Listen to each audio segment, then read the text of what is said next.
sending out the signals for the Baltimore Colts. Unitas gives to Amici. The Colts are the world champions. Amici scores. It's amazing, sensational, dramatic, heart-rending, exciting, thrilling finish in the history of college football. California won the big game. 5 seconds left in the game. Do you believe in miracles? Yes! This is Phil Steele. This is Mike Burnham. This is Wes Durham. This is Mike Ashley. Hi, this is Chuck Foreman, number 44 of the Minnesota Vikings. Woo, mercy, this is handsome Jimmy Vine, the Boogie Woogie Man. This is Coach Fry with Virginia Tech Football, and you are listening to Big Dog Sports Talk. Are you ready to rock? Are you ready to roll? Okay, let's do it. You're in the doghouse with Rick Watson on Big Dog Sports Talk, presented by Pulaski County Sports and Entertainment. Join us in the Family Fencing Studios and chime in on the McClelland Chiropractic chat line. He's keeping cool with help from Little River Heating and Air, but this show is straight fire. And now, the big dog, Rick Watson.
Called Feeding the Ducks. You know, it's just kind of pretty good vibe here on a Friday. Join us in our McClelland Chiropractic chat room. Good morning. See folks in there already. Good morning, Prometheus. Good morning, Steve. That's correct. Radford ladies are playing Georgia Tech in hot Atlanta tonight. They have back-to-back ACC games opening it up. They actually led at Wake Forest to open up the season on Monday and dropped that game by 4. Dropped that game. They led by 4 in the fourth, and then they ended up losing that game. So now they have Georgia Tech tonight. What day did I say? Friday? I'm sorry. Wishful thinking. Sorry. Lots of drugs. Lots and lots of drugs.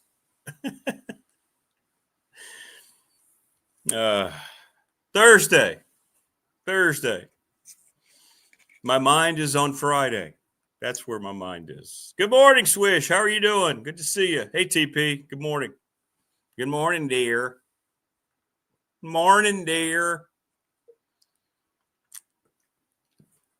By the way, this is going to be an unpopular opinion.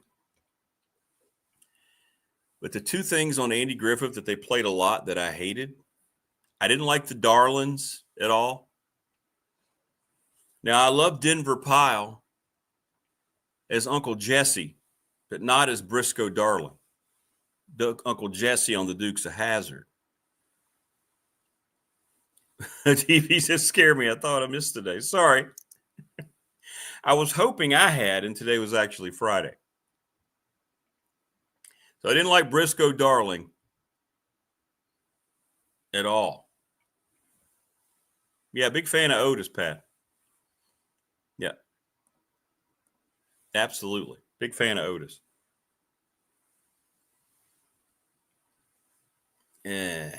Not a fan of the Darlings. Didn't like that whole thing in any way, shape, or form.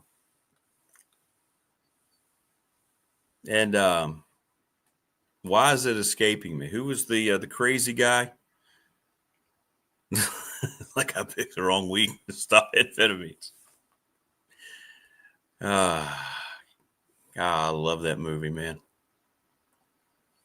The original Airplane. It holds up.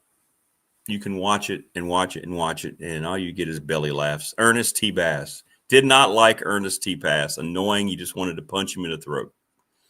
It wasn't one episode of Ernest T. Bass that I enjoyed. But he was actually a writer or producer. He did something on the show, the guy who played him. But I could not like that character. And they did him a lot, man. You ever seen?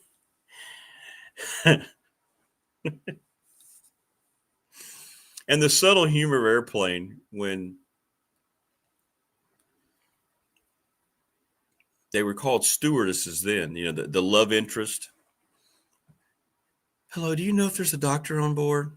Ma'am, the gentleman beside me is a doctor. And Leslie Nielsen's got the stethoscope on. Yes, I'm a doctor. Man.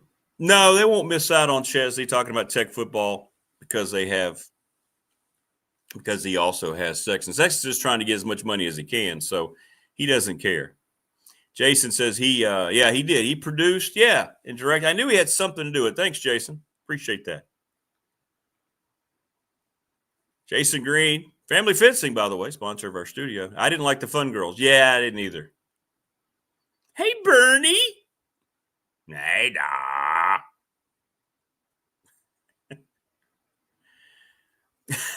Terrible. It's just terrible. Otis, right? Was Otis the only person married on the show? Is that right? The drunk? He was married, wasn't he? Or was he not? I thought Otis was married. Come on, Ricky. If you got time to breathe, you got time for music. I know I don't have time to. I can't play it, though. Thunder. I'd love to. I'd get in a lot of trouble. Troy says, be careful, he might throw a rock through your window. Hey, Opal, good morning. It was Joseph. Okay. Can you guys give me any information on UFOs? They're a hoax. They're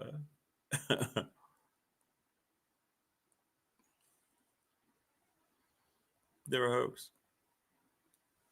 Yeah, Otis was married. I thought he was. Did we ever meet Otis's wife? Did that ever happen?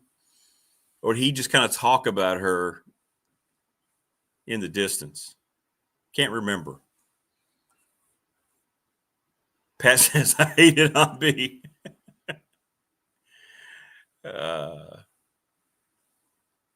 They did meet her in one episode. No, Jim Neighbors could not. But, you know, Gomer had some good moments on that show. He did. Gomer had some good moments. He did.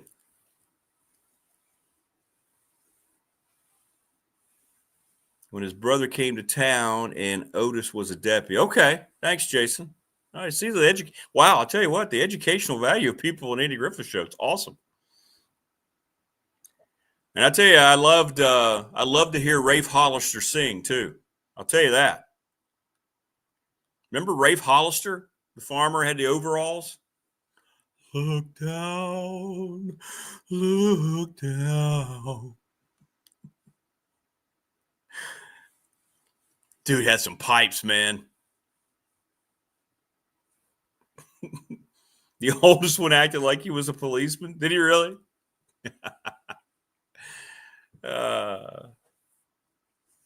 Still want somebody to tell me, other than I know they were having a relationship in real life, why in the world Helen Crump ended up being the gal for Andy. Remember, too, when they, back then it was such a different world. Then I'm really now convinced a much better world in a lot of ways. Not in every way, but in a lot of ways. But Andy smoked a lot. He was a chain smoker. And you watch how many episodes you see Andy's character smoking. He just, calmed him down during the set. Jason, I stopped watching when Barney left. When they went to the color episodes and when Don Knotts left, to me, that ended the show. I've seen some of the color ones, like Opie's annoying when he gets older. Opie's not the same. Then he's just like a young Richie Cunningham. Yeah, that's a tough watch. Some shows get it absolutely right when they replace main characters. Some of them do. But Andy Griffith got it completely wrong. Like, Goober's annoying. Howard was annoying. Yeah, the color ones do suck. Those are terrible episodes. There's nothing tangible about the color episodes. But that show died. For me, it died when Don Knotts left. Remember MASH? MASH always got it right. MASH lost a bunch of characters, but they always replaced them with really good characters that were the total opposite of who had played that role before. Brilliant. The Rifleman, is that Chuck Connor's Prometheus? Is that right? I remember The Rifleman growing up. I remember my dad used to watch it. I was really, really small, but I remember it being on TV. You're right, Jason. Never made another show like it. You're right. You're right, man. Nothing kind of hits you in the calm. Just kind of, it's the comfort food of those old reruns. And no matter how many times you've seen them, you just keep watching. Right?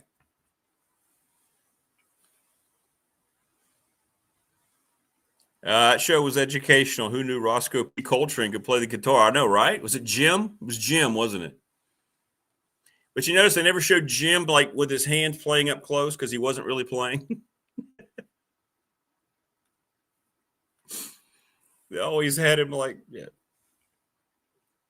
And remember, he came back. He was all cocky and he lost all of his money. Andy had to teach him yet another life lesson.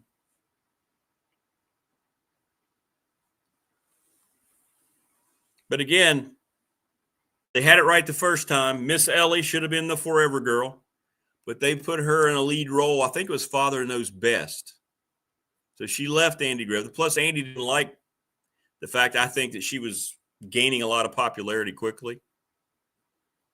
Yeah, Bill Bixby was in that role. You know, it would have been cool if they would have premeditated the whole Hulk thing and he kind of hulked out back in the 60s. Wasn't Bill Bixby either a prisoner or a reformed somebody? I remember that episode. Yeah, Chuck Connors. Thanks, Prometheus. Thanks, Jimmy. But Ms. Ellie, Peggy, I know she was rich, but yeah, she had it going on, man. And then Mary, the nurse, in that order. Barbara Eden was the lady manicurist, too. Remember that episode? Oh, he was the rich kid. Okay, thank you. Bratty college student. Thank you, Paul. And okay, you're right. You're right. But yeah, Barbara Eden was on there as the lady manicurist. So they did everything by lady. Ellie was the lady druggist.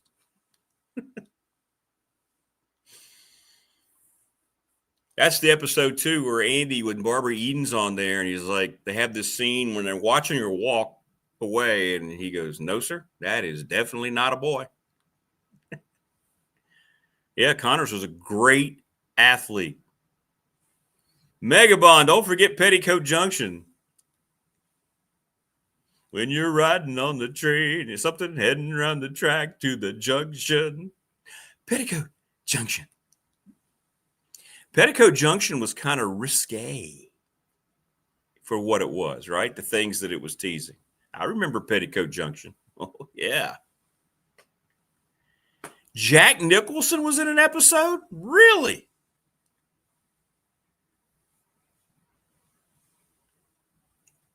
Oh, yeah, that's right. If I get you out of your uniform, deputy, I'm going to get my $4 worth.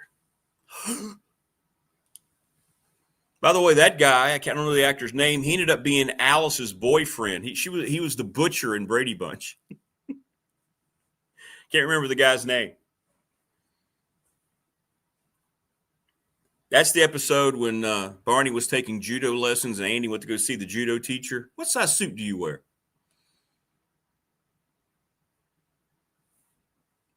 Great episode. Can't have that anymore. Americana, it doesn't exist. Sam. Yeah, Mike always says, hey to Goober. Goober says, hey. You could get Mike going off about Andy Griffith, too. We could do a whole episode on it. But anyway, I went down the rabbit hole, didn't I? But, hey, look at chat. The McClelland Chiropractic chat room's exploding. People, because, see, we all relate and love Andy Griffith. I mentioned family fencing, Jason Green. Wintertime stuff is going to happen. I think I'm getting the new read today, Jason. 540-200-8294, familyfencingnrb.com. Let them give you a quote. McClelland Chiropractic, sponsor of our chat room, Mark Hunley. Good morning, Mark, if you're watching. That's right, Opal. Peggy was married to Ryan O'Neal in real life. Tatum O'Neal's mom. Hey, Chris Lester, good morning. Good morning, brother. How are you, man? Professional Door text line. Nothing new on the James Franklin front, just to answer all the questions. Still, though, a high percentage on our BDST fan question of the week. You don't care. You just want James Franklin. 540-391-078. Go see Travis. Listen, if you want a job opportunity and a career, go see Professional Door. If you don't mind working, and you'll get trained and you will be taken care of, $20 an hour to start. They need quality workers. Go see them. Great announcement by our presenting sponsor, Pulaski County Sports Entertainment. The Pulaski County Motorsports Park is opening again. We're going to have full racing, drag racing next summer. Awesome. Congratulations, Jonathan Sweet. I told you, the moving and shaking is just getting started. So awesome. So proud to be associated with them. Charles Lee, Little River Heating and Air, 540-553-2971. Ryan Pry, by the way, the attorney, sponsors our BDST fan question of the week. 701 West Main Street. And about 65% of you still want James Franklin regardless. Right? 65%. Thanks to National Bank, member FDIC, the exclusive banking partner of BDST. And if you're trying to raise money for your high school team, whatever it might be, check out ReadySetFund.com. Reach out to Bob Christ. He is Dave Christ's brother, former Blacksburg legendary Hall of Fame coach. BobChrist11@gmail.com. BOBCRIST. Floyd County High School raised $4,000 through the Ready Set Fund for their softball team. So go give those guys a look and listen. Go get your next vehicle at Harvey's GM in Radford. Lawson's Mobile Home since 1997, 300 North Franklin Street. Give James a call, 540-381-8011. And everybody should boogie bowl or go bowling. Call the NRB Super Bowl 382-5525 to reserve your lane now. Good morning, Roddy. Hey, Roddy, I think I'm picking up the shirts here today. It was a great Monday Night Football game. The Cowboys lost. Yeah, and let's get to that. The ratings are a concern, wouldn't you say? Ratings were down, average of somewhere I saw 3 to 4 million, depending on it. NFL is not going to stand for that. This whole impasse that was created, I'm going to write about it this week in the Patriot.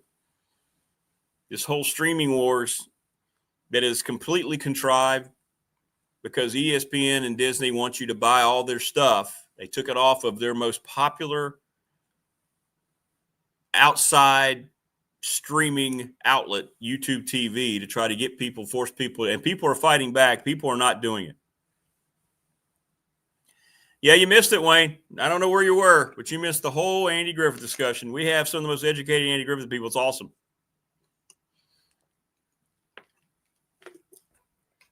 By the way, are we all in agreement that Miss Ellie should have been the permanent relationship interest for Andy? Are we all in agreement that it should have been Miss Ellie the whole time? So the NFL now found out. Yeah, and Jason told us, I got to look that. I'll look it up later. That's cool. Jack Nicholson was on an Andy Griffith episode. He must have. Was it a just kind of in the background? Was that like one of the first things, Jason, or did he actually have a speaking role? That's pretty cool. That's good trivia to know. Yeah, I'm going to go get the T-shirts from Brandon today. Jimmy says he can still go with Mary. Well, that's a fine choice. Mary wasn't on there enough. I think she was on there a couple episodes. Opal votes for Peggy. Yeah, she was beautiful, and she was feisty. He was in the entire episode, but only one episode. Okay, was that a black and white episode or a color episode? I'm guessing that was later. Was that later? I mean, Jason's going to be my guy here when I have an Andy Griffith question. He is. Going to be my guy. Andy Bitter, Bill Roth, and Dwight Vick today. We'll get the latest. Andy was making the rounds yesterday. I saw people were quoting him. He was on some other podcast saying that the Franklin deal was close. Now, I've been told the complete opposite of that. So we'll see. We'll see what happens. It was a black and white episode. Okay, cool. Yeah, that's Barbara Eden. Yeah, Barbara Eden, who played Jeannie in I Dream of Jeannie. And as a matter of fact, I want to say that may have gotten her a heads up on that role when she auditioned, because that show was created about, I don't know, 3 or 4 years after Andy Griffith started, right? Troy says he played a defendant in a trial where Aunt B was on a jury. It was a color episode. Yeah, I figured it had to be a color episode because I did not remember him on a black and white episode. Oh, really? Is that right? Funny Guy says the first Jack Nicholson appearance was Little Shop of Horrors. Really? The original? That's cool. A Roger Corman movie. Thanks, Funny Guy. That's awesome. Thanks, Jason. Thanks for everything you contributed. That was awesome. Appreciate you, man. Yeah, Rodney, you've already been over that. I did not like Ernest T. I just wanted to go and just wail on him. I hated that guy. I hated that character. So annoying. Joseph says, shocked that no schools have named a head coach yet. What's going on? Because they're all in the same boat. They can't, because I think most of the interest is in guys who currently have jobs. Now, you could go out Franklin, but he's trying, we believe from my sources, that Franklin is kicking the doors on other opportunities. So we'll see. Yeah, there's no way they're getting Franklin. Yeah, I agree for me. They're not getting him for it in the $8 million range. It's going to be about $12 million if they end up getting Franklin. But if I'm sitting around and I'm Virginia Tech as well at this point, I think I want to. If he's slow playing Tech, then Tech should say, "All right, well, we're gonna set up and we're gonna talk and we're gonna try to set up other things with other folks." Again, Tech doesn't have to rush this just because. Where did my comments go? There they are. Tech doesn't have to rush this just because he's not the only coaching candidate. He's just not. He's just not. And I'm going to die on the hill, too, that you better make sure that he's the right fit for this community in this area and not just fall in love with, the accolades and what he's done. Again, go back to what Phil Almasian said. Boy, how good of a show was yesterday. I mean, what a great week of shows. If I do say so myself. It has nothing to do with me. But, we had Almasian, Mike Young, and Todd Grantham yesterday. As long as he doesn't have a job, but he's looking, Wayne, he gets the entire $50 million. So maybe this is just him really letting them know he's looking for a job.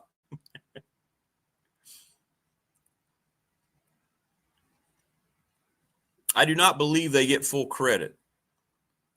I do not believe they do. Probably half credit. Be my guess if he lands somewhere else. But in his case, he's getting, again, it comes down to how much money do you need? People that keep talking, and maybe they're right. Maybe everything is just based on money.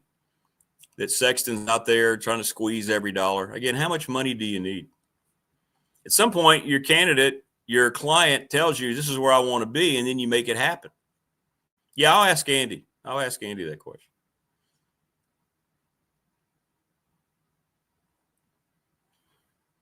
Yeah. Tech insiders believe a deal is done. It's not what I'm being told from people in coaching, but we'll see. We'll see. And why the 17th, if not today? Like, what's going to change between now and the 17th?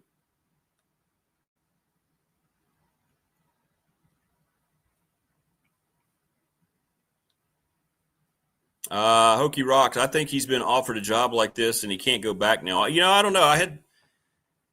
Big Ten guy makes a good point. He said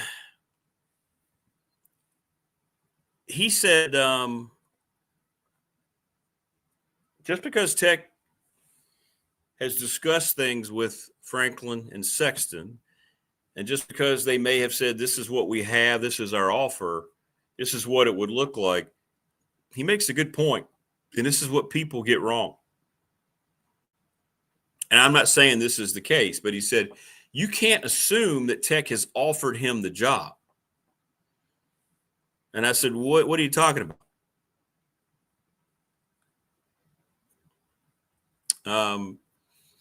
He goes, discussing things about the job and saying this is where this is.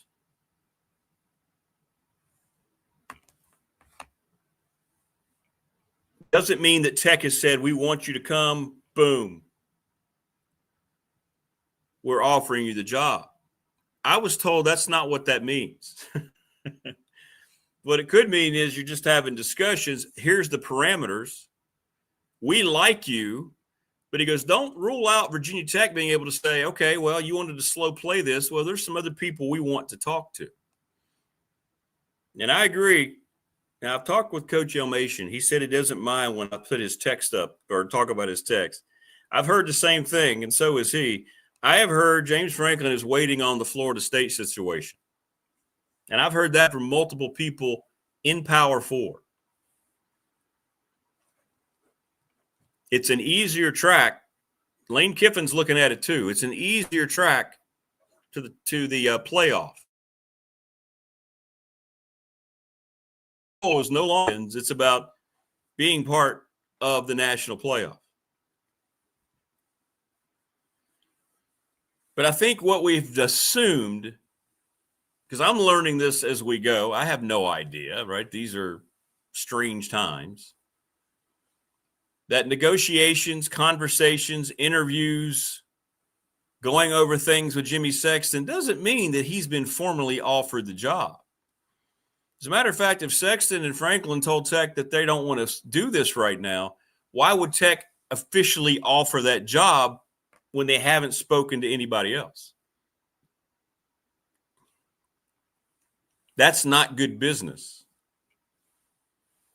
But then again, leaving the AD over who put football in this situation, leaving him around the athletic department is not good business either. So that's kind of where we are on all this.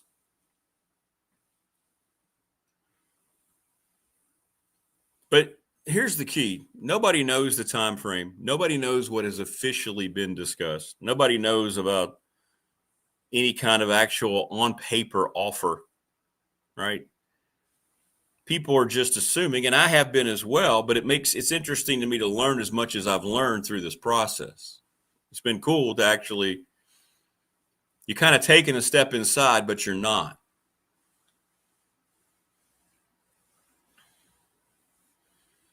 Florida State job is very attractive for a lot of reasons, and I'll tell you why, and this is what my Big Ten source told me. He said, Florida State's the one school outside of the SEC that if you get the right guy in there, right, with the money and everything, the backing that they have, that they get SEC players. In other words, guys who might be considered an SSU, you get the right coach in there, you can get an SEC talent level at Florida State in the ACC, and they're really the only school that can do that.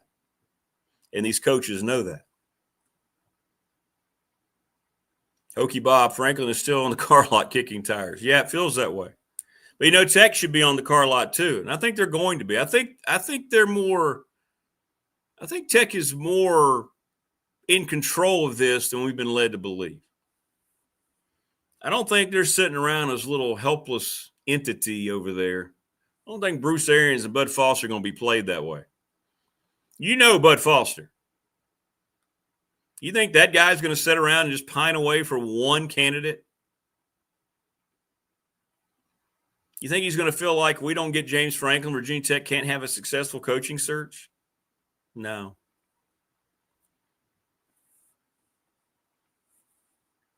So people can speculate and they can say it's close and they're not, but I don't think anybody has any real insight to say this is about to happen, because I'm told that that's not the case. We'll see what Andy's got. He was on I don't know what podcast he was on, but I think he said it was very close to happening. But he was all over X yesterday. Andy was. So we'll find out what he knows, who he's talked to. And then, did I show you this? Who was it? So you get all this where it is close, right?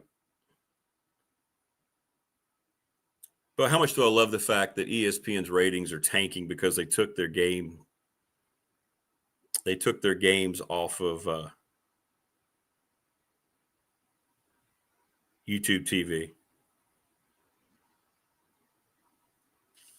That really, really makes me happy. I think people are understanding that they can live without it. I don't know. There was somebody on here yesterday. I don't know who it was. I did not save it. The gentleman on X said that Jimmy Sexton got into a shouting match with members of the committee. No, Florida State is not in a bad situation money-wise. Yes, it is, Joe. The coaching carousel's completely insane. Anybody who is trying to say that schools don't have money are completely uneducated. They try to put that out there, but their actions speak louder than words. Remember, FSU wanted to raise all the money when they wanted to get out and forego the rights deal in the ACC. Chauncey Billups, what he says is betting. We will know something by December the 1st.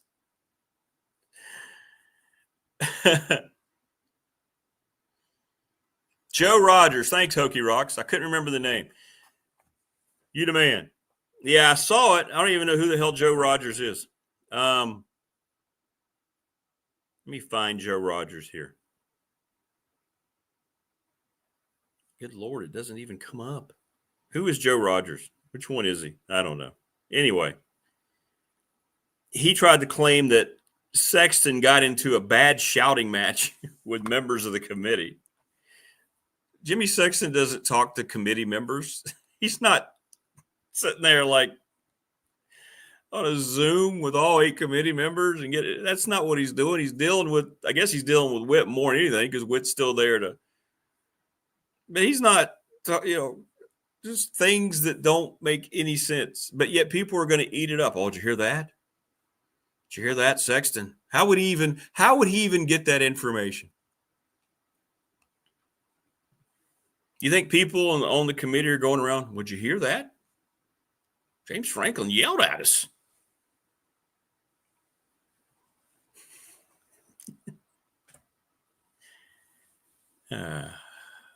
Yeah, he keeps you guessing. It's 50-50. Half his stuff is true, other half's not. I'm guessing that's not true. That there hasn't been a shouting match. Why would there be a shouting match? Anything for clicks. That's what I've tried to avoid through all this. Look, at this point, if it happens with what Tech has put into it, that's great. They're going to get a guy who fans are going to be excited about. He'll turn over the talent level year one. Will he make them ACC contenders? We'll see. How does he slide in and fit in? That's great. If it ends up not being him and he goes somewhere else and because he felt like this place wasn't for him, then you just have to swallow hard if your heart's set on him and look elsewhere. And I'm going to maintain that Virginia Tech does a really good job, and they're going to find a good coach. Wayne says Rogers is half parody. He has been posting bald people and saying they're Franklin in town. Okay, well, that's kind of what I thought. So in other words, he was probably posting that in jest, right? Just to see if people would run with it. There's a lot of accounts like that. There's a lot of accounts like that. Somebody posted one where somebody in like an ER, he came here to get his physical. You're like, you have to have a physical to be a head coach. And that made the rounds. I think it's just people are having fun on X.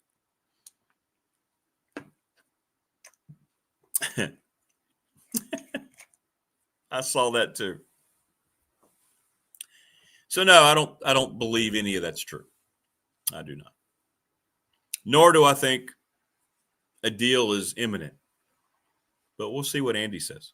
See what he's got. It's still, I mean, I know Tech is. Here's another mistake that I think Tech has made. And see if you follow my logic on this. They made a very aggressive move. Here's the thing. All right. So, what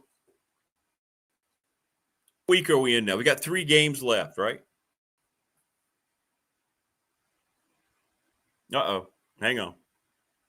There we go. I froze up there for a second. There are 3 games left. Tech fired Brent Pry after the 3rd game, right? They were very, very aggressive. Very, very aggressive. So they had a very aggressive move to start this whole process.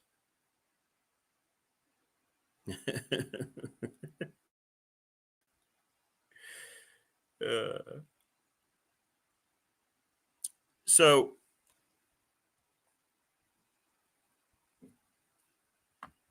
you were very aggressive from the onset, and you did all that. But you've kind of been very passive since then. You didn't do anything with Witt. That's a passive move. Look, the only reason he's there is because of the personal relationship that he has with Sands. Let's just say it the way it is. That's the only reason. Are we good to go in chat, by the way? I had a little freeze up there here. You may not have seen it, but I saw it on my end. There we go. Oh, the testing works, so that's good. So they were aggressive on one end, and then they weren't aggressive on the other. And now here we are 3 games away from the season, and really all the speculation since all this happened has gone through James Franklin. So it feels like they've taken a more passive stance after being very aggressive. Because if you're letting your coach go in week 3, that's a very aggressive thing. What good did it do? You know, what good did it do? Philip Montgomery has come in. He's won a couple of games. I say a couple of games because I still don't think that the football game against Wofford counts. But I don't know. We'll see. We'll see what happens. I just know I've grown very tired of this process. Haven't you grown tired of the process? The process seems to be at the point of just, Yeah.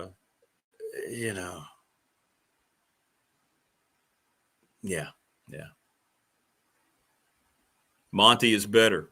Monty's done a great job, man. He really has. I mean, I know, and I brought it up right after it happened, and at the time people were shooting that down, but I think people have to be very excited. Blacksburg is like old school Jersey, Witt, Slim, Babcock. But you get my point. They made a very aggressive move, and they've been very passive since.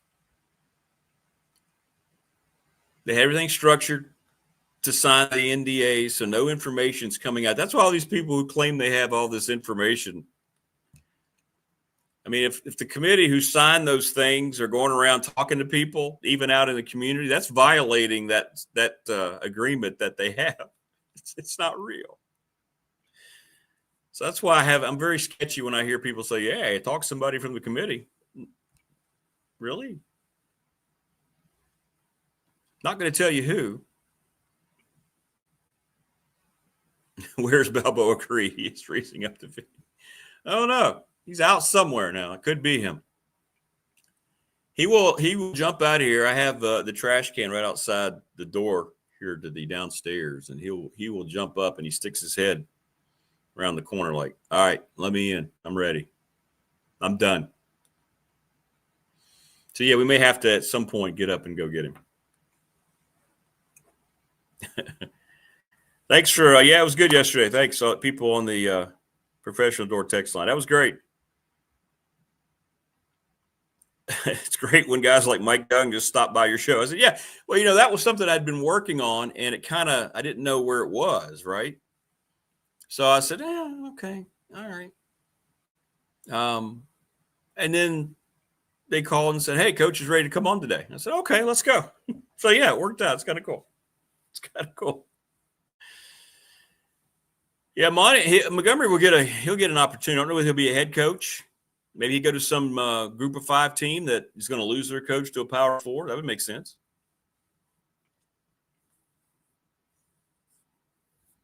FSU will pay Franklin a lot more than Virginia Tech would pay Franklin.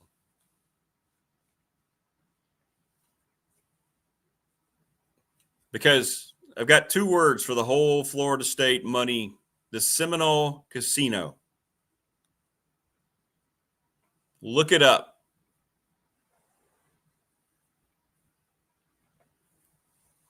Florida State is not hurting for money. The reason they backed off, you remember they were trying to get out of the ACC and blah blah blah, and they've been raising money since then. And the casino has a big play owned by the Seminole tribes. Yeah. How many offers do I think Chesney will get? I think there are a lot of people going to sniff around Bob Chesney's situation. Yeah. I hope he gets a lot. Yeah, NRB Thunder, I kind of heard Arkansas had jumped into the Franklin picture too. I haven't brought that to the table because I don't bring everything. I hear certain things, but I've heard the Arkansas job is one that he might deem as attractive too, being where it is in the SEC, being a different type of pressure, although pressure nonetheless. And that's right, Wayne. And what the 5 stars, there are a lot of athletes who would go to the SEC. And Franklin and all these coaches know that. Lane Kiffin knows that. I'm still going to say it at some point when they fire Mike Norvell, and who knows, maybe Virginia Tech beats them next weekend. But at this point, they said they were going to keep him. They're going to keep him. And I don't think that's a wrong move at all. But, yeah, it's true. I mean, Arkansas, can they win a natty? I don't know. I mean, did anybody ever think Indiana football would be capable of winning a national championship? Yet here they are, the number 2 team in the rankings. Amazing. Just absolutely amazing. You get the right coach, the right momentum, it can happen. I don't know if we pay enough attention. I don't know if we give enough credence to what Cignetti is doing at Indiana. One of the cesspools of college football for years. As part of the Big Ten, collecting all that money, kind of like Vanderbilt in the SEC for years until they got Clark Lee and Diego Pavi and Jerry Kill, right? Well, Indiana's in the same boat. Before they got in Cignetti and his staff, they were just doing the same thing, treading water.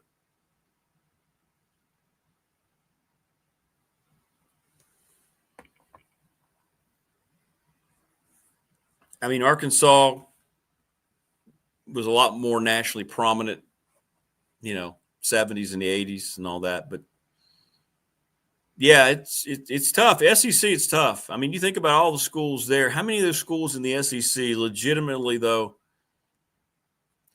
not what they think, but who legitimately in the SEC has a shot at a national title year in, year out. Georgia, Alabama.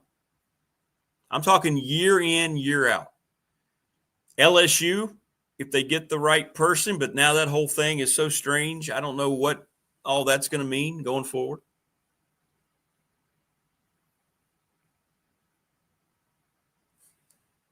So just tell me, what do we got? What do we got? What do you think? Wayne says FSU provides money, facilities, weather, and built-in 5-star. It's hard to beat them. The pressure is their one negative. They haven't really, I mean, Jimbo got him a title. Then he lost control of that program. Jimbo got him a title. And then all of a sudden, you know, he was no longer the belle of the ball, if you will. How we doing, by the way? How we doing in, is everything working okay? Y'all let me know.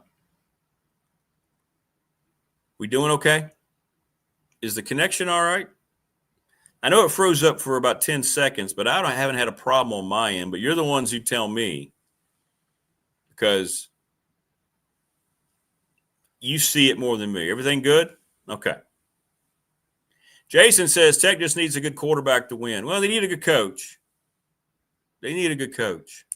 They need the right coach to find the right quarterback and have that relationship. Look, we're not talking about, or at least I don't, and I need to. We're not talking about UVA enough.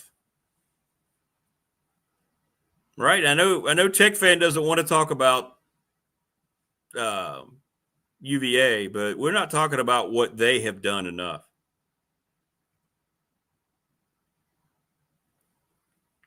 Tony Elliott has pulled a rabbit out of the hat here in his must-make-good year.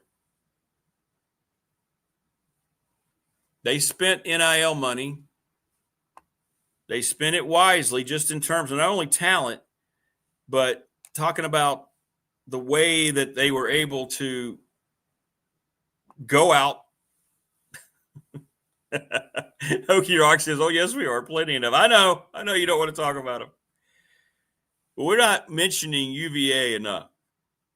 Evaluation. Coach Elmation we've talked about evaluation. And it goes into how these guys want to play together and how they respond in close games. And those guys are bought in because they keep winning those close games for one another.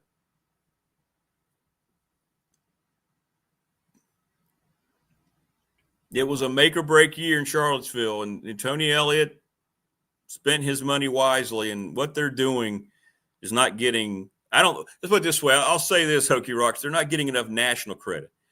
I mean, they're number 14 in the playoff. The ACC is only getting one team, whoever ends up winning the championship game. Coach Elmo says UVA reaping the benefits of staff coaching stability. Coach who did not panic. That's a good point. Very good point. Very good point.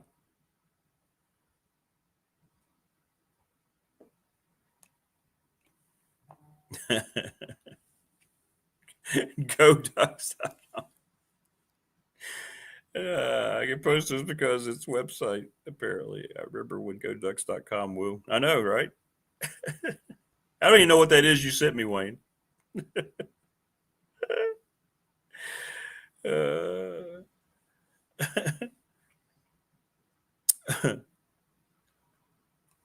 But in any event, UVA's it's been wonderful what they've done. It really is. It's been absolutely wonderful.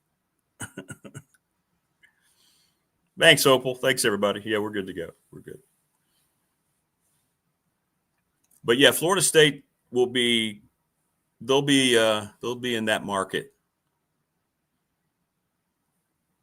because these agents know. I mean, they know their coaches are, and that's one of those things too. I talked about Tech was aggressive, then they've done nothing since.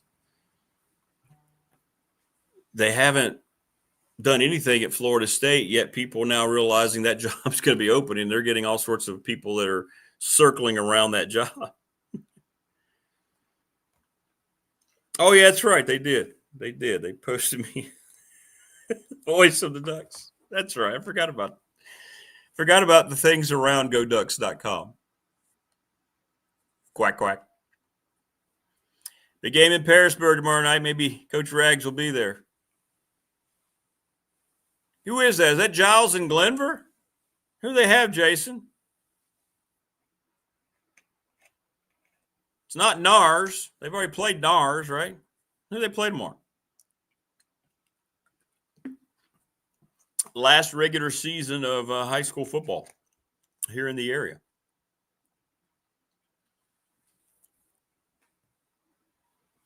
Who are they playing at Spartan Stadium? Is that field named after Coach Ragsdale? Did they do that? Because if not, they needed to a long time ago. George With. Thanks, Jason. Are you on that game, Jason? Jason, by the way, from Family Fencing, also a high school football official. Rodney's got Giles and George With. All right, there we go. Yeah, I'm not saying, Tebow, that UVA is a national contender. I'm just saying, just you end it today, they've had a heck of a turnaround. I mean, they keep winning close games. Is that going to translate later? I don't know. We'll see. Wayne says, go Maroons. He's a George With guy, George With grad. Like right now, you would die. If you were a Tech fan, you would kill for the season that UVA is having. Christiansburg Salem. Ooh. Really? Glenver and Giles don't play at all anymore? Our attorney, Ryan Price, sponsor of our BDST Fan Question of the Week. Wonder why. Glenver's really good. Kevin Clifford, that defense. Not the biggest team in the world, but they are really talented. They go to the football, man. Okay, so the field at Giles is named after Rags. Yeah, I knew Harry Ragsdale because Harry Ragsdale Field at Narrows. I knew that one. Wasn't sure about Giles. Good. Redistricting. Okay. Oh, okay, Ron. Your son goes to Glenver. Gotcha. Well, I hate that.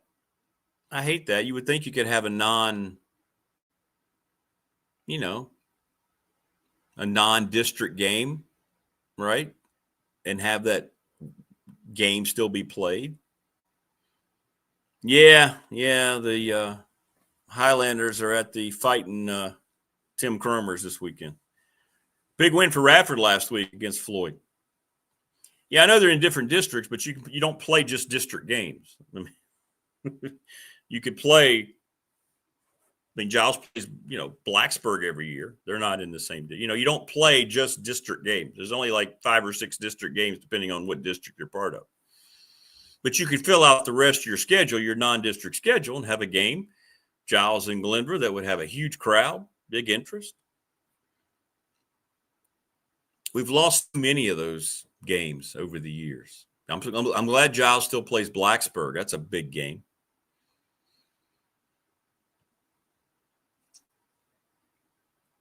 So, yeah. Oh, it's great what Craig County's doing. It's awesome. I will always pull for Craig County because we were around when they were not having a football program. They didn't have enough kids for a couple of years. Will they lose at least 2 seasons? Rodney, a lot like Auburn here. Was it 2 seasons that they lost? Yeah, Giles was the biggest rival on Glenver's schedule. So why not make game 2 Giles and Glenver? Crowds would love it. Fans. What do people think? Should it be A, AA, AAA again? Too many divisions, too many state champs. That was the thing, man. Back in the day, that was it. Dwight Vick will reference it with him again later. But yeah, I agreed with you. It was different. It was a lot different. Yes, there's nothing ever going to top Giles and Narrows. Never. I mean, I know that, but I'm just saying that's another nice game, boy. Another good rival game. Giles and Glenver could play in the playoffs. Don't think that's happened. Interesting. That'd be cool. But anyway, imagine if Giles is non-district, you had the Blacksburg game, the NARS game, and then Glenver. Boy, that's 3 pretty big gates right there for your high school athletic department budget. right? Because people are always going to go to the big rival game. It's always going to be Giles NARS selling out. Blacksburg goes all the way back to the New River District, and then you bring that Glenver game back. I mean, it's a lot. Yeah, it's NARS. That's the way you have to say it. Back in the day, Radford, Giles, and Blacksburg are always good, and you could book it. Yeah. Yeah, I caught a lot of really, really just, in the best term possible, barbaric Radford Giles games, man. It was a massive rivalry. I just remember whenever you'd go take that Friday night trek district play, that's when Giles and Radford would always be at the top of the league, man. And Coach Ragsdale, that place was lit up there at Spartan Stadium. Great memories, though. And tomorrow night is the final regular season week. So that's hard to believe that we've gotten here. But that's how quickly football seems to go each and every year. Bill Roth joins us coming up at 7:30.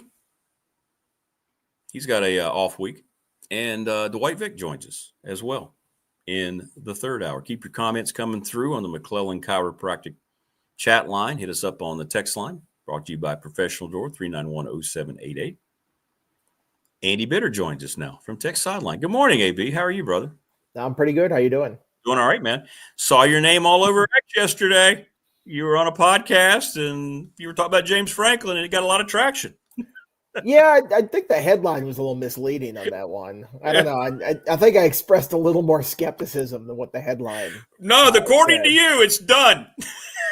That's what they were saying. Yeah, I mean, I talked to him for like 30 minutes, and I saw the headline, like, insider says it's going to happen. I'm like, I think there's a lot more doubt in my voice. Maybe I'd have to go back and listen to it, but I think there were more shades of gray than what they put in the headline on that. Exactly.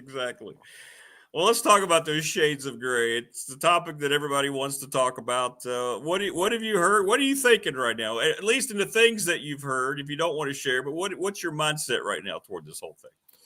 I think it's close, but close ain't done. A lot of coaching searches get close and then it doesn't finish.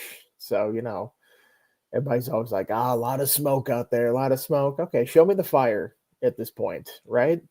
Sure. Don't tell me you have, you've gotten most of the way there with the agreement. Show me the piece of paper that says you signed it, that it's happening. Because if not, Frank Beamer backed out of going to UNC.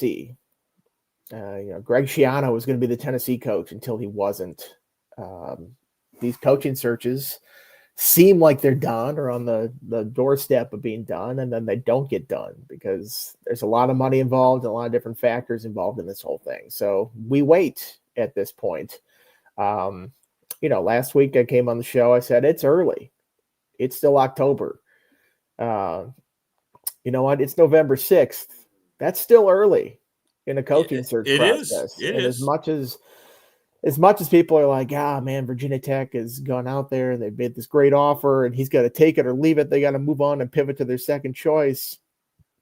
Their second choice is probably still coaching games right now and still coaching games for another 3 weeks. So it's tough to just let you say like this needs to be done and he has to make his mind up. He doesn't. It's in his court. And, as urgent as Virginia Tech might feel, it's probably not as urgent for James Franklin, who is, still not been unemployed for a month, right? Like, that's how fast this has happened, is he was the head coach at Penn State and humming along. And then a month later, he's one of the top coaching search candidates. So, take a breath. It still might be a little while. Just because he hasn't said yes yet doesn't mean he's not going to, but we'll see here. We'll see what else comes open. Perhaps something else comes open that interests him more. We'll see. That's it. And that's the thing. I mean, people forget that there's two sides of this. He's not just interested in the tech job. People think that, it's the only job he cares. No, that's not how this whole thing works. I mean, we don't know exactly 100% who he's interested in, but there's no way Jimmy Sexton is just honed in on one opportunity right now. Yeah, and that's part of the deal. You deal with the mega agent like this, and he's going to push for leverage on everything. I feel like Tech's big thing right now is to say the offer's there. It's not getting better. We're not going to bid against ourselves in this whole thing. And like we've made a very strong offer. I don't feel like go to Arkansas and see what Arkansas is going to get you if that's how you want to do it. But our offer is our offer. That's how I would do it if I were Virginia Tech. I mean, they're already stretching resources to the max, it sounds like, with what this contract could be. So I say don't put yourself in a worse situation because you're getting antsy because you haven't gotten an answer yet. And we'll see if they do that. This committee has a lot of strong personalities on it. We'll see if a lack of an answer now or immediately makes them turn a different direction or feel slighted and pull the offer or something like that. I think that would be a mistake if you think James Franklin is really the right coach for this job. Well, I was going to ask you about that because I had somebody tell me that they may have went over all the details of it. This is how it's going to look. This is what we have. You think they've officially offered the job, or they've just talked about this is what it is? We really like you, but we don't want to pigeonhole ourselves either, because once word gets out they've offered somebody else a job, then all of a sudden other coaches aren't going to want to talk to Tech. Yeah, I think job offers, it's one of those things where you only technically get the offer when it's accepted. But I'm sure the terms are understood or almost fully understood.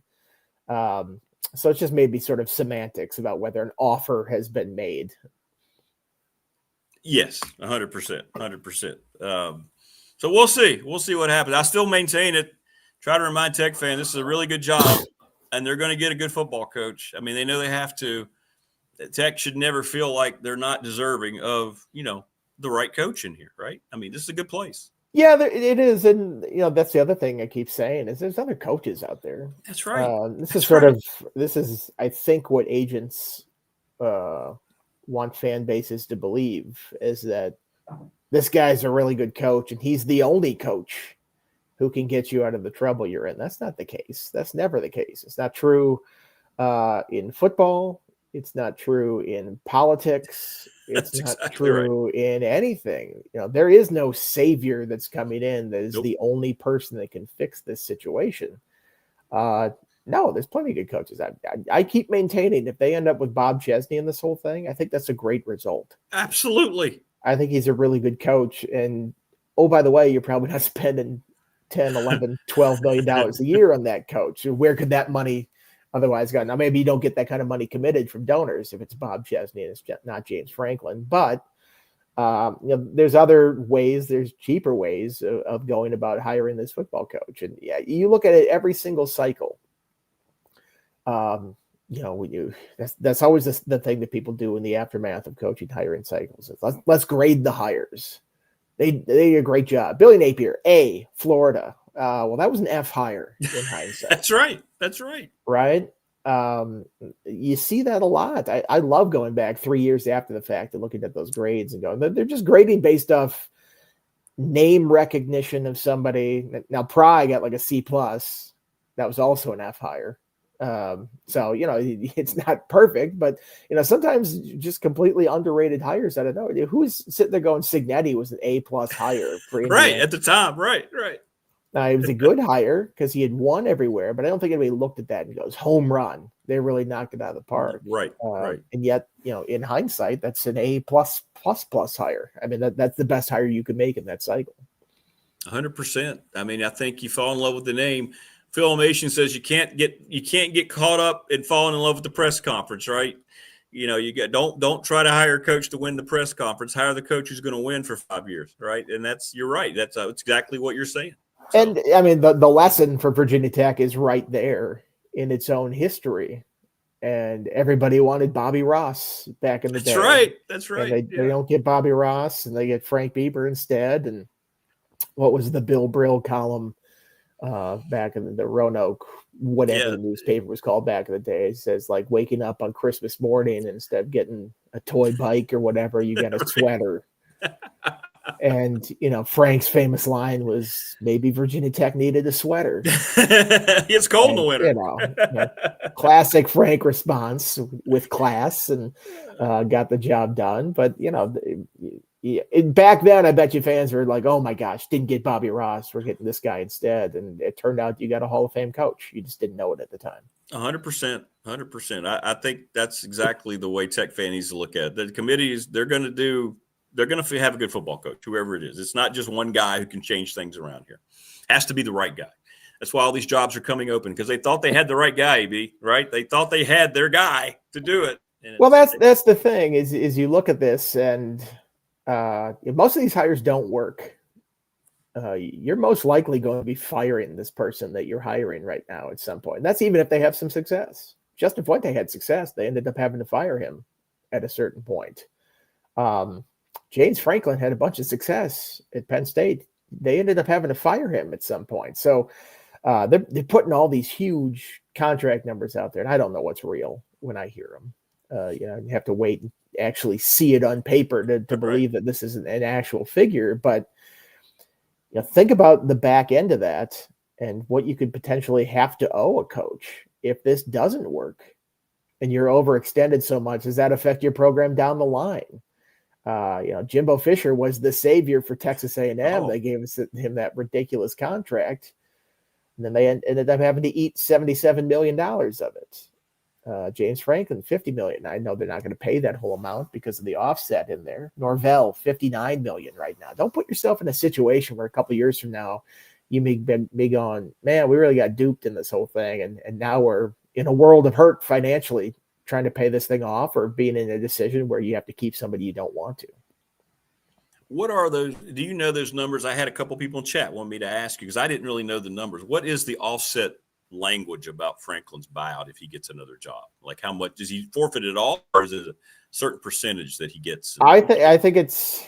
I haven't looked at the language of it, and I don't know if Pennsylvania has weird open records laws, so I don't know if an actual contract of his is out there, but I think it's offset whatever he makes, and it was $8 million previously, so whatever he makes his new place minus that.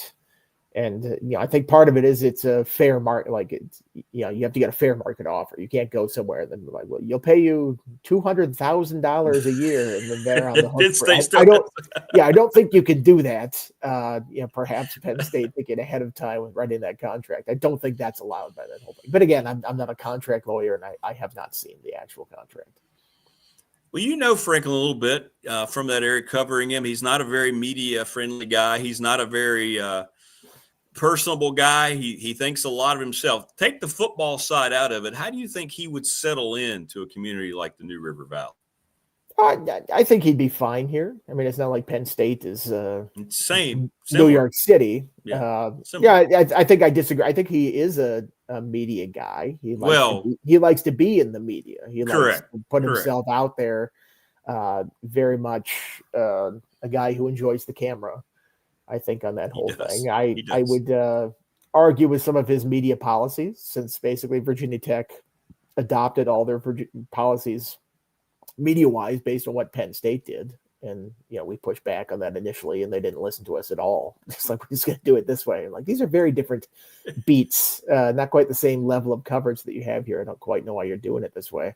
I just disagreed with some of his interactions with the media and how he's handled some, touchier subjects. But, that's ticky-tack journalism nerd stuff to talk about. The fans don't care about that. They see him in front of the camera. They see him being a dynamic recruiter and stuff like that. And I think that's what's most important for a program, so they can get out there and excite the troops, excite the masses. And I think he would do that.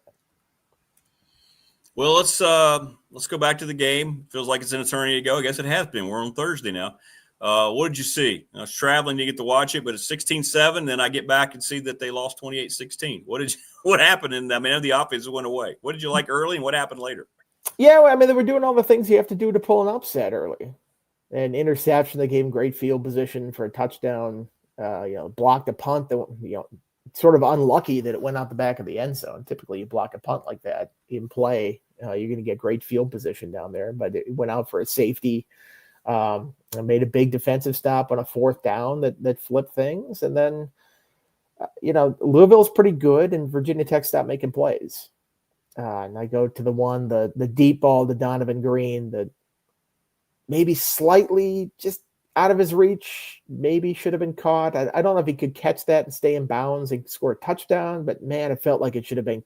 It should have been a touchdown. Right. If you just put it out there, out over the field, and he runs under it and catches it. It was maybe a tough catch on the run like that, but I feel like it hits both hands. He probably should have caught it. You get that, it's a big deal. Perhaps you get back to a 9-point lead. Instead of drop it, you punt back. Louisville gets a big 63-yard punt return and scores, and you're losing. And that's the difference between being up 2 scores and being down 5 points. And, the team just didn't make plays in the air. You're not going to win many games throwing for 76 yards. And I think that's you've been pretty clear about this team is they don't throw the ball well. And if you don't throw the ball at a satisfactory level in today's college football game, you're not going to win many games unless you're, one of the service academies running the option. And even they throw the ball a little bit more than you would think these days, or unless you're, Paul Johnson and committing completely to the triple option, you've got to be able to throw the ball today. They're just not really capable of that right now. Well, they have another bye week very quickly, so they'll be as healthy as they can be for this final stretch run. Your take on Phil Montgomery and the job that he's done? This guy's playing really hard every week. I mean, he has really owned this season in a way that it's really special, I think, as a guy who probably knows he's not going to be here. He knows he's going to be asked to leave regardless of who comes in. But the fact that he's done this has helped himself a lot, hasn't it? I would think somewhere doing something at another school. Yeah, I mean, he's been sort of the rock at the top of the program that they needed. And you say, oh, how good of a job has he done? I mean, they're 3-3. And honestly, 3 wins is more than I thought they'd have this year. Yeah.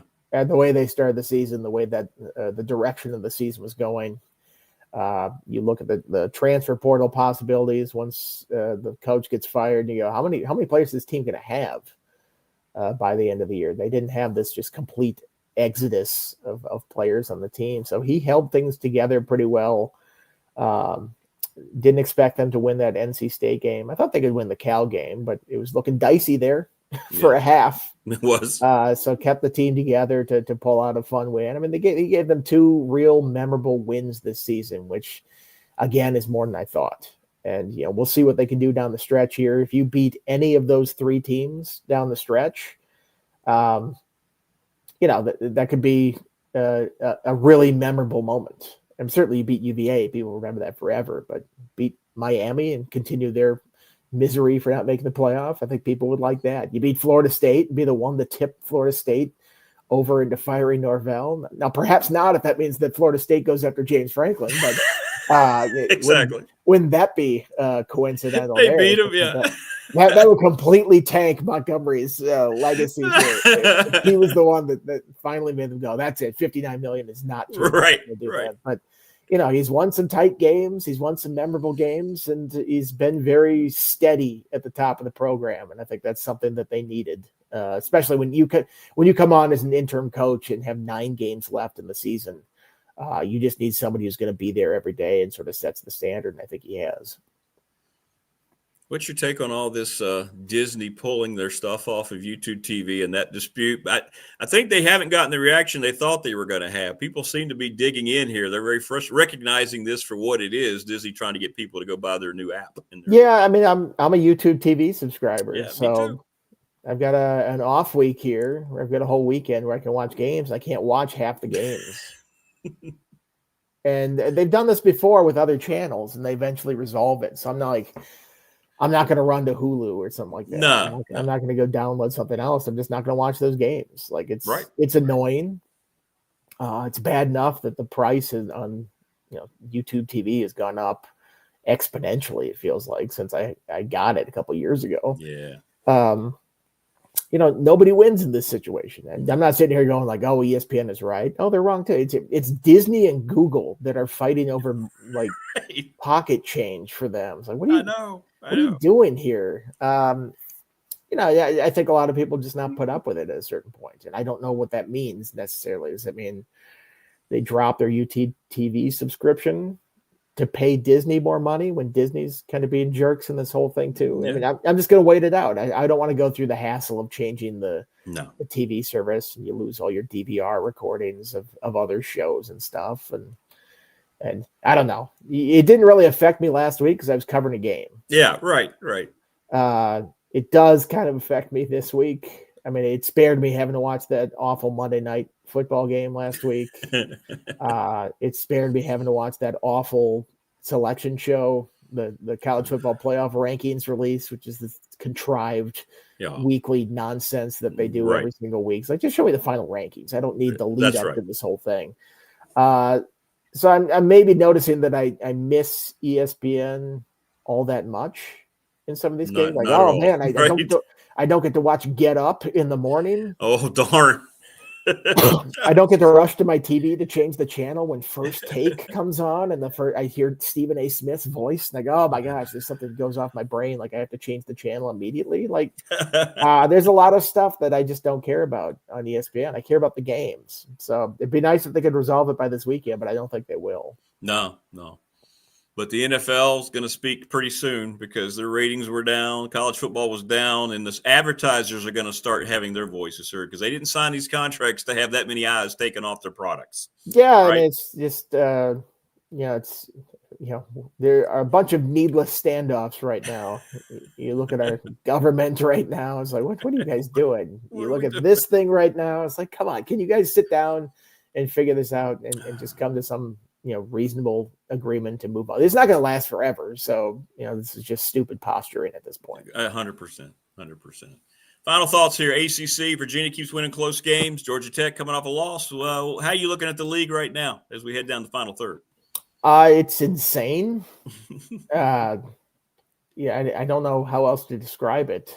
I mean, Virginia is the only unbeaten team in the conference, sitting 8-1 with their one loss being to an ACC opponent that didn't count right in the standings. Virginia and Georgia Tech are 16-2 combined. Those two losses are both to NC State, which lost to Virginia Tech with an interim coach. The preseason favorites the last 2 years are what? 3-7 in the conference right now. I mean, Clemson 2-4, I think, right now in the league. Really underachieved. I mean, the two schools that sued the conference to get out have been relegated to the ACC network this weekend. That's right. And not only is that bad, but it's now on a channel that a lot of us can't watch because we don't have it on our roster, TV roster. I mean, this conference is upside down. I mean, it's you look at where it's sitting in the college football rankings. I think Virginia's 11th. A bunch of teams right behind them in short order. This is a one-bid league. Yeah. Perhaps Miami, if Miami could win out, they could get into it, but I don't believe Miami is going to get in there. It's not a great league. It's a one-bid league, but man, the drama's there. I mean, you don't know what to expect. And I see somebody in the comments mention, Coastal Chaos. I said, I tweeted it last week. I said, like, you thought you killed Coastal Chaos. No, you just infected the entire league with it. And now somebody's like, it's multiple Coastal Chaos. Yes, there's a Pacific Coast too to this whole thing. So, I mean, the league makes no sense geographically now. It makes no sense competitively now with some of the things. And, it's kind of fun to watch sometimes. We'll see how this plays out. There are 5 teams with 1 loss. All of a sudden, tiebreakers are going to play into this whole thing. In any one of those teams jumping up to get into the title game wouldn't surprise me. And it still wouldn't even surprise me if Virginia falls out, even though they're 5-0. Right. Have not been playing well enough to think that that just continues every week. Now, everybody else has stumbled as well. So, perhaps just not stumbling at this point, even against an inferior schedule like that, is good enough to get there. Yeah, agreed. If Duke gets there, it doesn't surprise me. If Pitt gets there, it doesn't surprise me.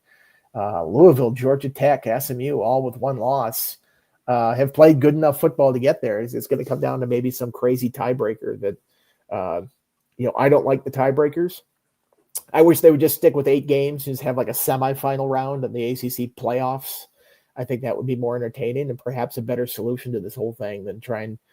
There's the schedules are so different from everybody that somebody could get a really easy schedule and breeze to the ACC title game. That's right. I think there should be a layer in between there that you could have 4 teams advance and then 2 after that, and just kind of have a bonus week for everybody else. They match up and play somebody else, but. That's my crazy idea to solve the ACC scheduling problem. Hey, an in-season semifinal, people would eat that up, if they could actually watch the games. That'd be great. That'd be great. Well, enjoy your weekend off, and hopefully maybe this thing does get resolved. We'll see. I don't see it lasting longer than this coming weekend. It may go through the weekend, but that's going to be a lot of advertiser dollars maybe going to be pulled and a lot of views that are going to be off. So we'll see. We'll see who caves. But well, I guess I'm watching the Fox games this weekend. There you go. Go Big Ten. All right. Thanks, brother. Be good, man. All right. Talk to you later. Andy Bitter joining us. He's a Big Ten guy anyway. AB. That's right. Andy said the deal's done. Breaking news. Hang on. More breaking news. I got Creed over here. Hang on.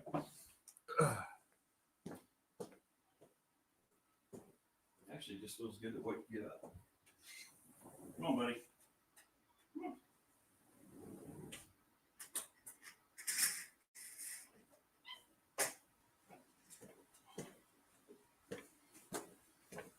All right. There we go. That's right. AB says it's done. Done deal. It's not at all what he said.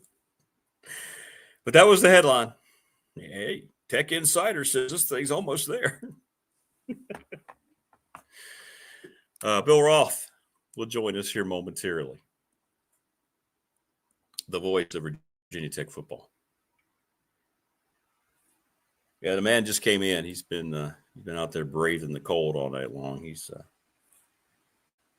sitting around like, oh, yeah, it feels good now. It's good, getting warmer down here. Good stuff from Andy Bitter, though. Yeah, I agree, Wayne. Pittsburgh. Coach Narduzzi does a nice job. Pat Narduzzi's a good football coach. He doesn't get a lot of credit. He gets credit there because he's kept his job there for a long time. He's what? Is it like 10 or 11 years at Pitt for him? Something like that. How long has Narduzzi been at Pitt? Yeah, the king has returned. He had a feather, by the way, on his neck, so we can assume things there. A lot of times there's circumstantial evidence, and then there's evidence that's pretty damning. And I think the feather caught in his right under here is probably pretty much damning circumstantial evidence for that guy. Yeah, okay. So 2015. So this is 11 seasons for him. Narduzzi's a good football coach. He is. He really is. And I think Andy's right. I don't know how it's going to end up. But the ACC it's just a one big league. This is why Tech is going to get a good football coach. They're in the ACC, of course, and it's an easier path. That's why Florida State's going to get a ton of interest. The circus around Tallahassee, nowhere near the circus around Baton Rouge. I'll be interested to see what happens at LSU. Every day, people take the time to post all these rumors that they're hearing that someone is very close, and nobody has a damn clue. Let's just say it the way it is. Even the information I've gotten, it doesn't mean that anything is definitely going to happen. Just kind of tells you how the process is going behind the scenes. We don't know if an official extension of an offer has been been made to Franklin. We just know that they've talked about parameters and what it's going to look like, and this is here, blah, blah, blah. They have swapped what they've wanted, and okay, all right. That's what negotiation's about. But I think to Andy's point, why would either side be in a massive hurry?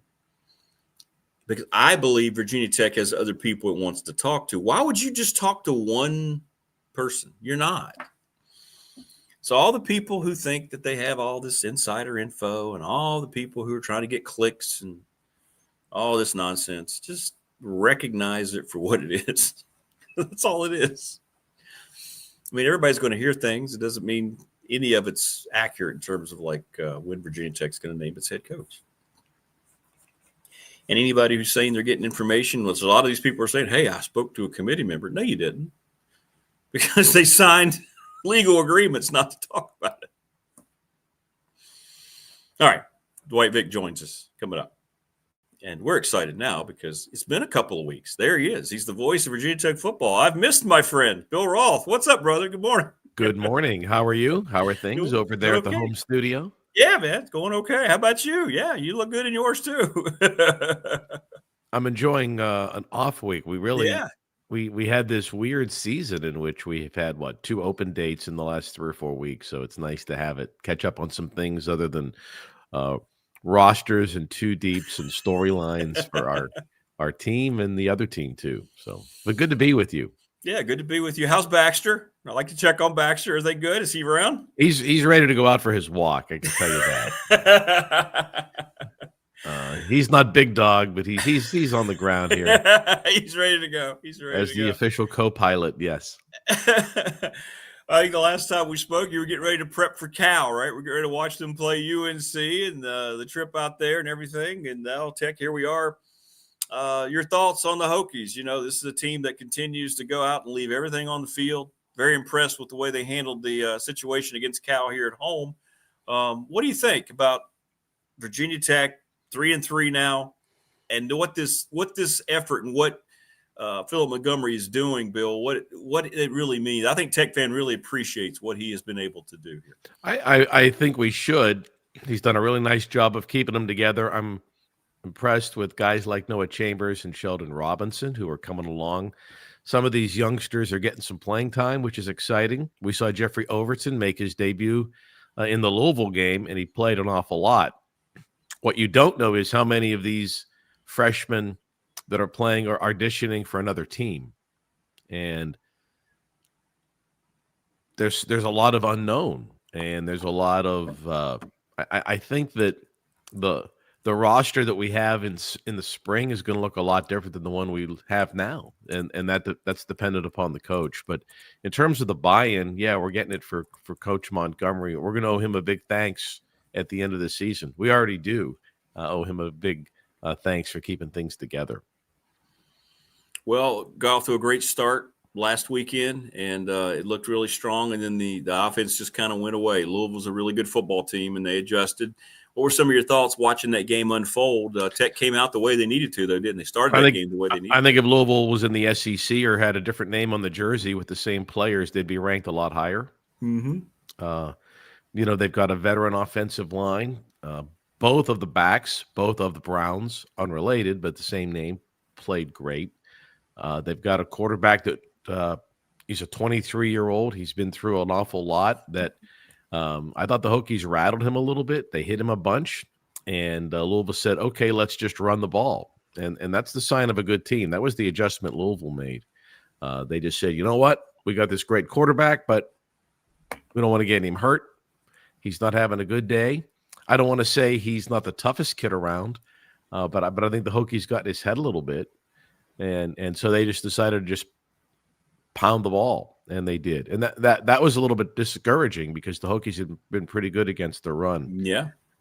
Louisville's been great. I mean, in 2 games, Kyron Jones has thrown under 70 yards passing in 2 games against Louisville. It's not a coincidence, but he didn't turn the ball over. And, Louisville has more interceptions than any team in our league. And we didn't give them the game. They had to beat the Hokies, and so I thought that was pretty good. I think they're really underrated. I think our league is underrated. The college football playoff to me makes no sense. I mean, here you got Miami beat Notre Dame head to head, and they're 8 spots lower. And everybody in our league, Georgia Tech loses to NC State, UVA loses to NC State, and so they're not in the top 12. That's a great point. Yeah. So for this committee, in fact, they mentioned it. It's the eye test, not the results. The eye test, and that's the problem with committees. If we're going to go just by numbers, right, Rick? This is what they would say. If we're going just by numbers and who wins the game head to head, then we don't need a committee. That's right. That's right. Right? The NFL doesn't have a committee. No. You beat somebody on the field, you make the playoffs. Well, college football doesn't want to do that. College basketball doesn't do that. Because then we would just use computers or the standard. That's right. And I kind of like the NFL model. I think if you beat somebody, you can't say, well, the losing team, their quarterback was out, or they had a bad day. And the committee does justify that. But, there's reasons for having committees for postseason play. I think if we could get to the point, and inevitably you would think, college football it'll look more like the NFL, where there's a setup where champions of divisions make the playoff, or there's a tiebreaker if teams are tied, not 8 people in a room going, well, Miami beat Notre Dame, but you know what? Notre Dame's really not only better, but substantially better. Right. No, I'm with you. And if this were happening in the SEC, everybody say, hey, we told you how good that league was. It's a murderer's row. It's happening in the ACC, so the ACC's weak. You're right. That's a great point. Well, NC State had Georgia Tech and UVA both went there and got beat. So I maybe you give NC State some credit. I mean, they didn't look very good in some other games, that's for sure. But that's the beauty of college football, right? Is that other than Ohio State, everybody seems to show some sort of weakness. And, that's right. But I wish the ACC was having a better year. But we've been talking about that on this show and your radio show before that for 20 years. Got to win certain games you've talked about. Well, I mean, look, if you were grading, Clemson gets an F, Florida State gets an F.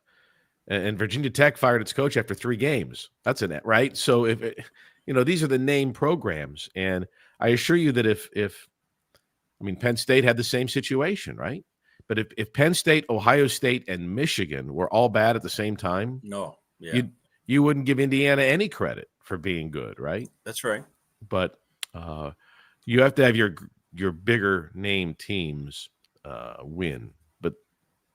That's no secret either, and we've not done that. Miami hasn't won a championship since they joined the conference in 2004.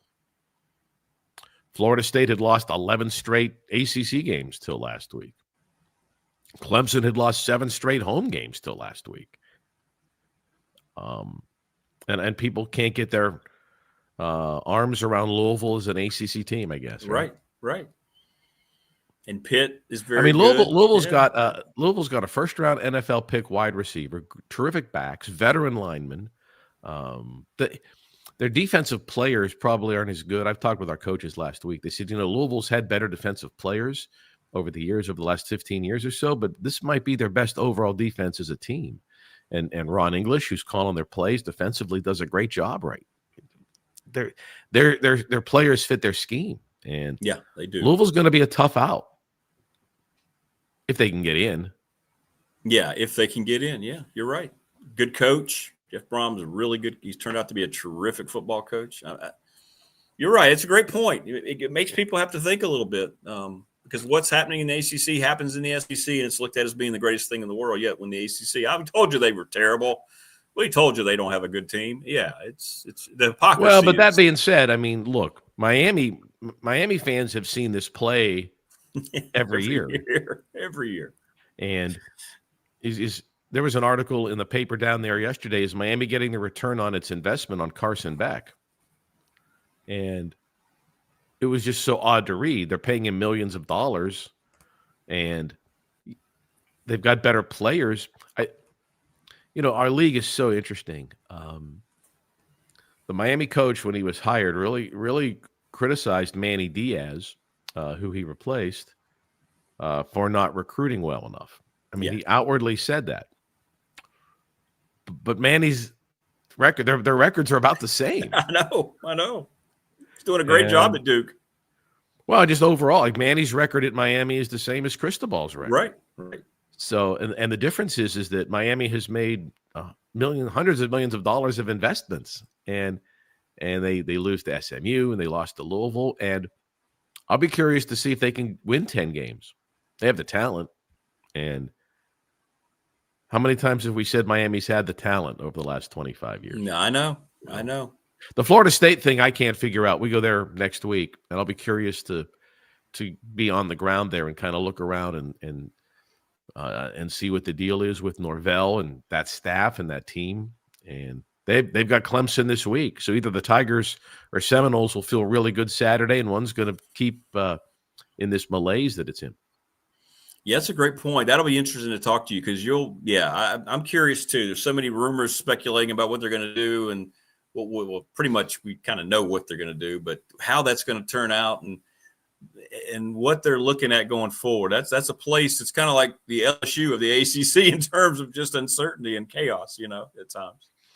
Well, I think the cautionary tale that we should all learn is look how much money Penn State spent on coaches and players this year, and look how much money Penn State spent on stadium renovations. And then look at Tallahassee and do the same thing. Those two schools in their two stadium renovations in the last 18 months, and their coaches and players they're close to $1 billion in football. And you can't spend your way out of it. You have to spend, but it doesn't guarantee anything. And it doesn't even guarantee you'll be competitive. So it's perplexing, right? I mean, Penn State fans shaking their head. We had all the same players back from a playoff team, and we have no buy-in with our coach. Florida State, same thing. The players supposedly, reportedly, in the paper down there are saying we hear the same speech over and over from Norvell. Yeah. And, when you lose 11 in a row as a coach, I don't know, what would you say after about the 9th or 10th one in a row? That's a great point. You try every different thing. You change staff, right? They changed assistants. They've done a lot. So, but I think both Clemson and Florida State have the ability to fix it quick. And I thought Clemson would be back this year. Yeah, I did too. Phil still had them playing the national title game. Everybody thought that, right? This was going to be here. They committed to the NIL full throttle for the first time. Nope. Nope. Didn't happen. But you're right. If players are saying that, there's something. Yeah, you're right. Florida State's got a lot of advantages, that people like, right? They, as a coach, they got a fertile recruiting base. It's a school where football means a lot. It's got great tradition. It's got, they added that one deck a few years ago that really changed Doak Campbell. And then this year they completely gutted their west side. Doak Campbell's not as big as it was last time we went there 2 years ago. They took out a lot of seats. They've added basically, I don't want to say a party deck, club seats, but with a patio overlooking the field. I'm excited to see that. I mean, imagine if you at Lane Stadium, if you ripped out 10,000 seats right between the 35-yard lines and put outdoor patio where you can have a drink and watch the game. And of course, it costs you 5 times as much as a ticket. And that's the reason for doing those club seats. But I'll be curious to see how they did it. That's an old stadium, that's a stadium, back in the 60s and 70s that the Hokies played in. That's exactly right. It's so funny. I wish I could share my screen. We're going to do on next Friday, we're going to shoot our game preview show down in Tallahassee. And so we're going through old film and I came across the 1972 Virginia Tech Florida State game in which Don Strock and Burnup played. Oh, cool. Against FSU. So we've pulled out some vintage film. I don't know the last time we've used film and then used it on our broadcast. But that's awesome. We'll do that for our game preview next week. Thinking ahead. That is so cool. Get to see old number 81 out there running around on film. And Lane Stadium with that old vintage scoreboard with the fighting gobbler. It's in that. I got video of that. The looking at Lane Stadium when it 30,000 seats is really curious. Everyone that's come to Tech that's made an impact, we like Coach Dooley, he said we've got to get the stadium to 50,000, and they added the east side. Every coach or administrator's generation, Jim Weaver had the biggest impact because he put the south end zone double decked with suites, the west side and the Beamer Lawson practice facility. But Dave Brain too, they spent a lot of money on facilities. I love that scoreboard, by the way. The old vintage scoreboard. I did, man. I remember. Can you imagine? I think when they tore it down, and they probably cut it up for scrap. But it's too big for someone's man cave. But can you imagine if a sports bar in Blacksburg? Oh man, it would be the biggest attraction of any place in Blacksburg. I love that scoreboard. Go Roth, the voice of Tech football, joining us on the program. All right, so I would never put you in any kind of tough position about the coaching search, but can you just remind Tech fan that they're going to get a good football coach? These people they're doing everything right. They're not going to leave any stone unturned. I keep trying to remind people. I'll say this. Tech's a great place. Tech's a great place. They're going to get a good coach. Well, every job is open, and every fan base is going to be told how great the selection was. That's true too. That's exactly right. It's funny. I mean, you would have thought Billy Napier would have worked out at Florida. And I know. He was the hottest name, proven, had recruited at this level. It makes no sense. It doesn't. It doesn't.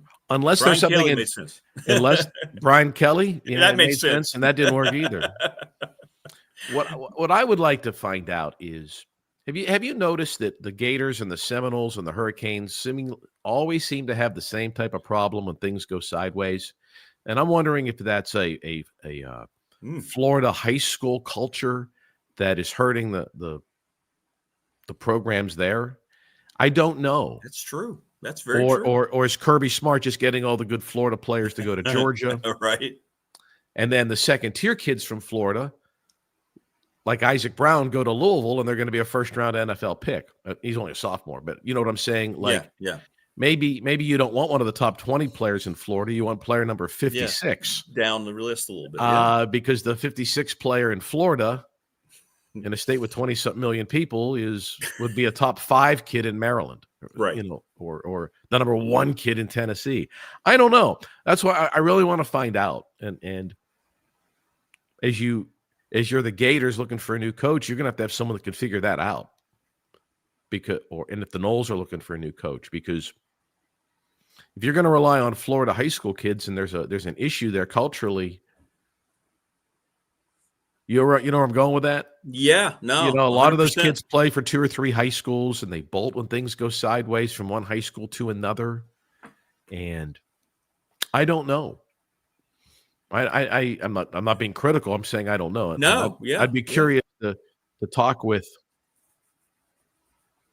I don't know. I mean, Florida's had some. Billy Napier's a pretty good coach. Dan Mullen's a pretty good coach. I mean, what did Urban Meyer know or do that the others haven't down there? And they all have great resources. You're right. That's a great point. Now you got my mind going. It's like, why? Those 3, they're never going to struggle for resources. They never have.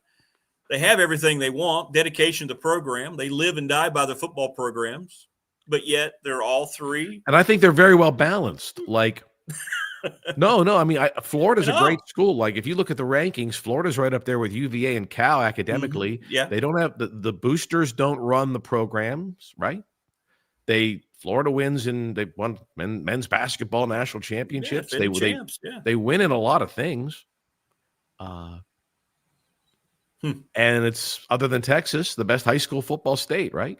No offense to California, but no, it is. It is. Or Kirby's just getting them all in Athens, Georgia. Yeah, like Nick Saban did before, right? Wow, it's interesting. That's a great point. It makes people think a little bit right there. Yeah, why? It's got to be culture. You're right. It's only the explanation. Whatever culture is defined as, it's got to be the culture around each of those schools. Or maybe it's different at each place too, right? Yeah. Or it could be really simple as is they've been able to get the quarterbacks. You know, if you look at it, like they thought DJ Lagway was going to be a great quarterback at Florida this year, and it hasn't worked out. No. Florida State can't recruit a quarterback. They've got to get BC Tommy Castellanos. Right. How is Florida State not recruiting a quarterback? Miami can't recruit a quarterback. They've got to get the quarterback from Georgia, Beck. So you remember now we sound old, but like no, it's great. Most of conversation. the great quarterbacks in our league.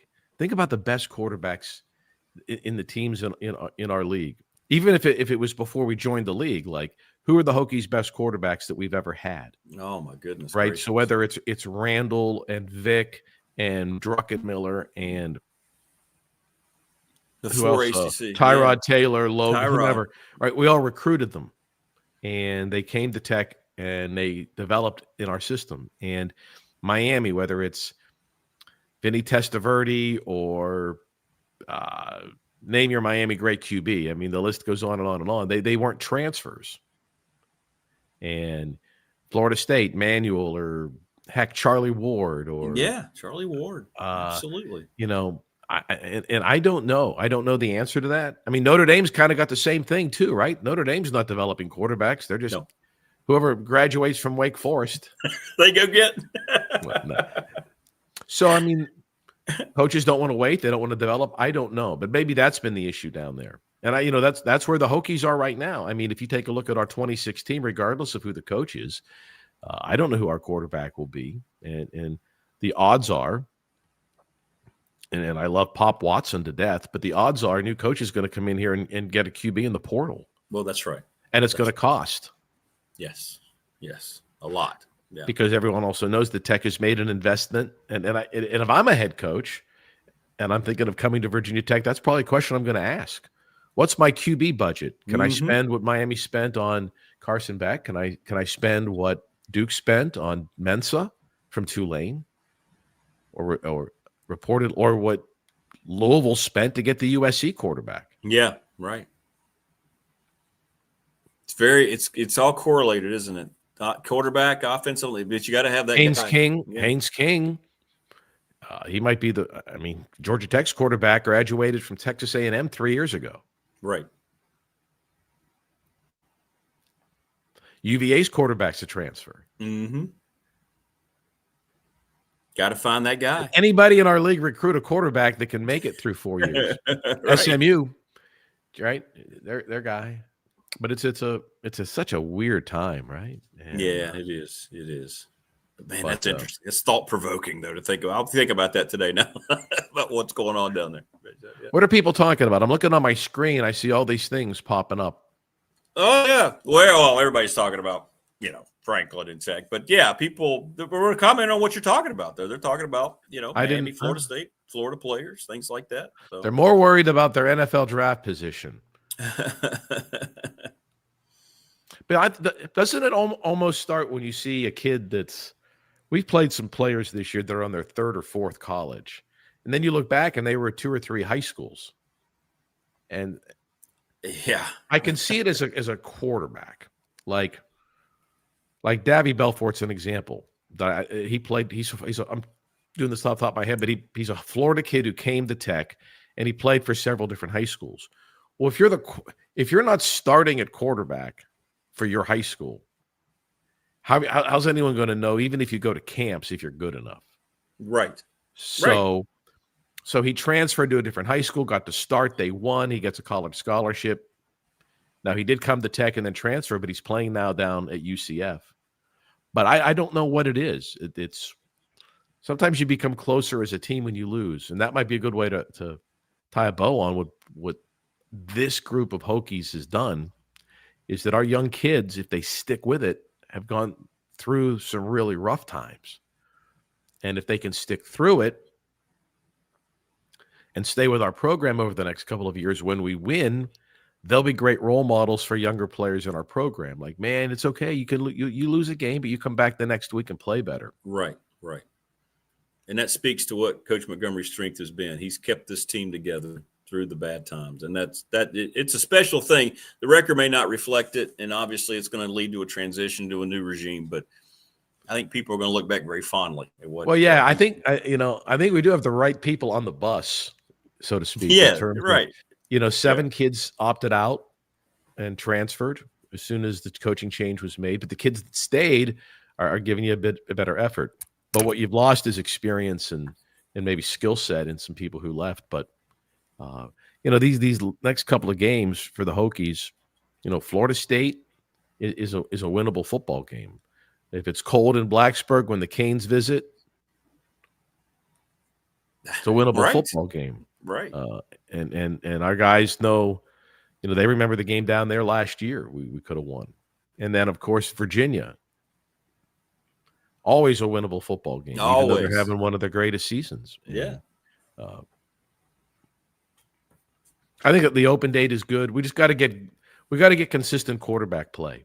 It's going to be hard to beat anybody if you only have 65 yards passing. Well, it's a great conversation. What are you going to do for your weekend off? You just going to watch some football? If you can, right? If we're able to. Are you a YouTube TV guy? I am. I'm going to hold firm though, like Andy. I'm going to hold firm. I'm going to wait. They got to get this resolved sooner or later. Advertisers aren't going to put up with this either. The NFL's not going to put up with this too much longer. So, come on. The ratings are down across the board. Come on. What are we doing? Bernie Roth, my dad, everything is negotiable, right? Right. Everything is negotiable, but you got to negotiate. And it's hard, right? Because whether it's a government shutdown or a YouTube TV Disney negotiation, right. You've got egos in play, and we have to win for our shareholders. It's hard. I mean, the Disney people, there's a lot of people that have invested a lot of money in that company, and they've got big plans. And there may be a bigger play here. Maybe they want to drive people to the ESPN app. Absolutely.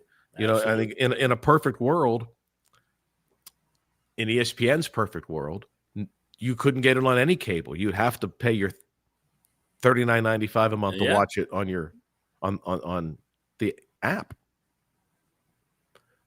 You're not going to cave in and subscribe to the ESPN app? No. I'll go without. If I have to, I'll go without. I'm not going to let them win.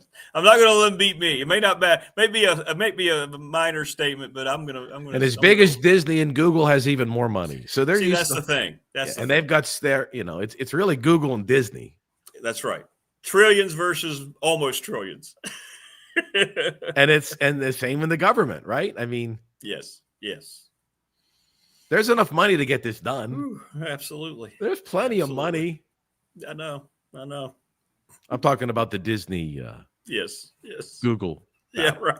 I'm staying out of politics. Yeah, exactly. Yeah. I hope they get that fixed too. As someone who flies a lot, we got to fly to Tallahassee next week. Oh, that's right. And I don't know where Tallahassee sits on the ATC hierarchy. If they start cutting flights, where's Roanoke, Blacksburg, and Tallahassee Regional? That's true. I'm guessing they're not on the list. Hey, Morris. Hey, I want to tell you, Bill, Morris is in Tokyo, and he says, he's visiting. He says Bill Roth is the best, period. He's a big Hokie, and he's a listener. He's traveling in Japan. It's great. He's been spending his vacation with us. Alan Roth, my nephew, and his wife and kids, they live in Japan. So if it's 8 here, it's 10 o'clock. Very cool. 10 o'clock on on Thursday night over there. So thank you, Morris. Thanks, Jim. Jim McAllister. Good morning, Rick and Bill. 2 men committed to the craft. Thanks, Jim. You are too. I know you're enjoying retirement, though. So, what are you doing? So we've got you have hoops, Hokie basketball. This is a good game Saturday. Tech and Providence College. Yeah, Mike was on with us yesterday, Mike Young, and he's pretty. I love the answer. Talk about filling out the early part of the season. He said, "No, Rick, we don't have time for that. We have to win. These games are going to hurt us come March if we don't take care of it." So he's like, "I like my team, so let's go on the road Saturday and beat a good Providence." It was awesome. I love that answer. Yeah, this game Saturday, and then 3 games in the Bahamas, and then the SEC, the game at South Carolina. I mean, you're going to have 5 opportunities in the non-conference, because you recall last year, remember in February, there was no opportunity for ACC teams to get tier 1 wins. That's right. Recall? Like Duke was the only team in the top 25. That's right. That'll be different this year. That'll be much different. But if there's no one to beat to help, you got to get these wins in November.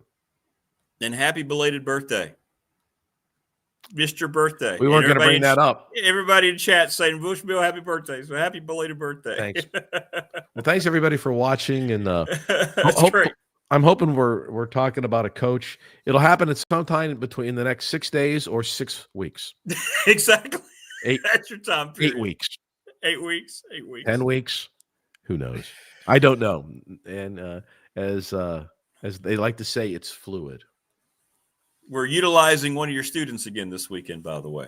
He's going to be calling a women's basketball game for it. Landon's coming back. He's coming down to Radford today. Going to show him all the stuff. So really, I'm so impressed with our work ethic of our people. And I got to tell you, Mike Young instituted a new policy. Students get to ask questions first at press conferences. That is great. How about that for buy-in from? That is awesome.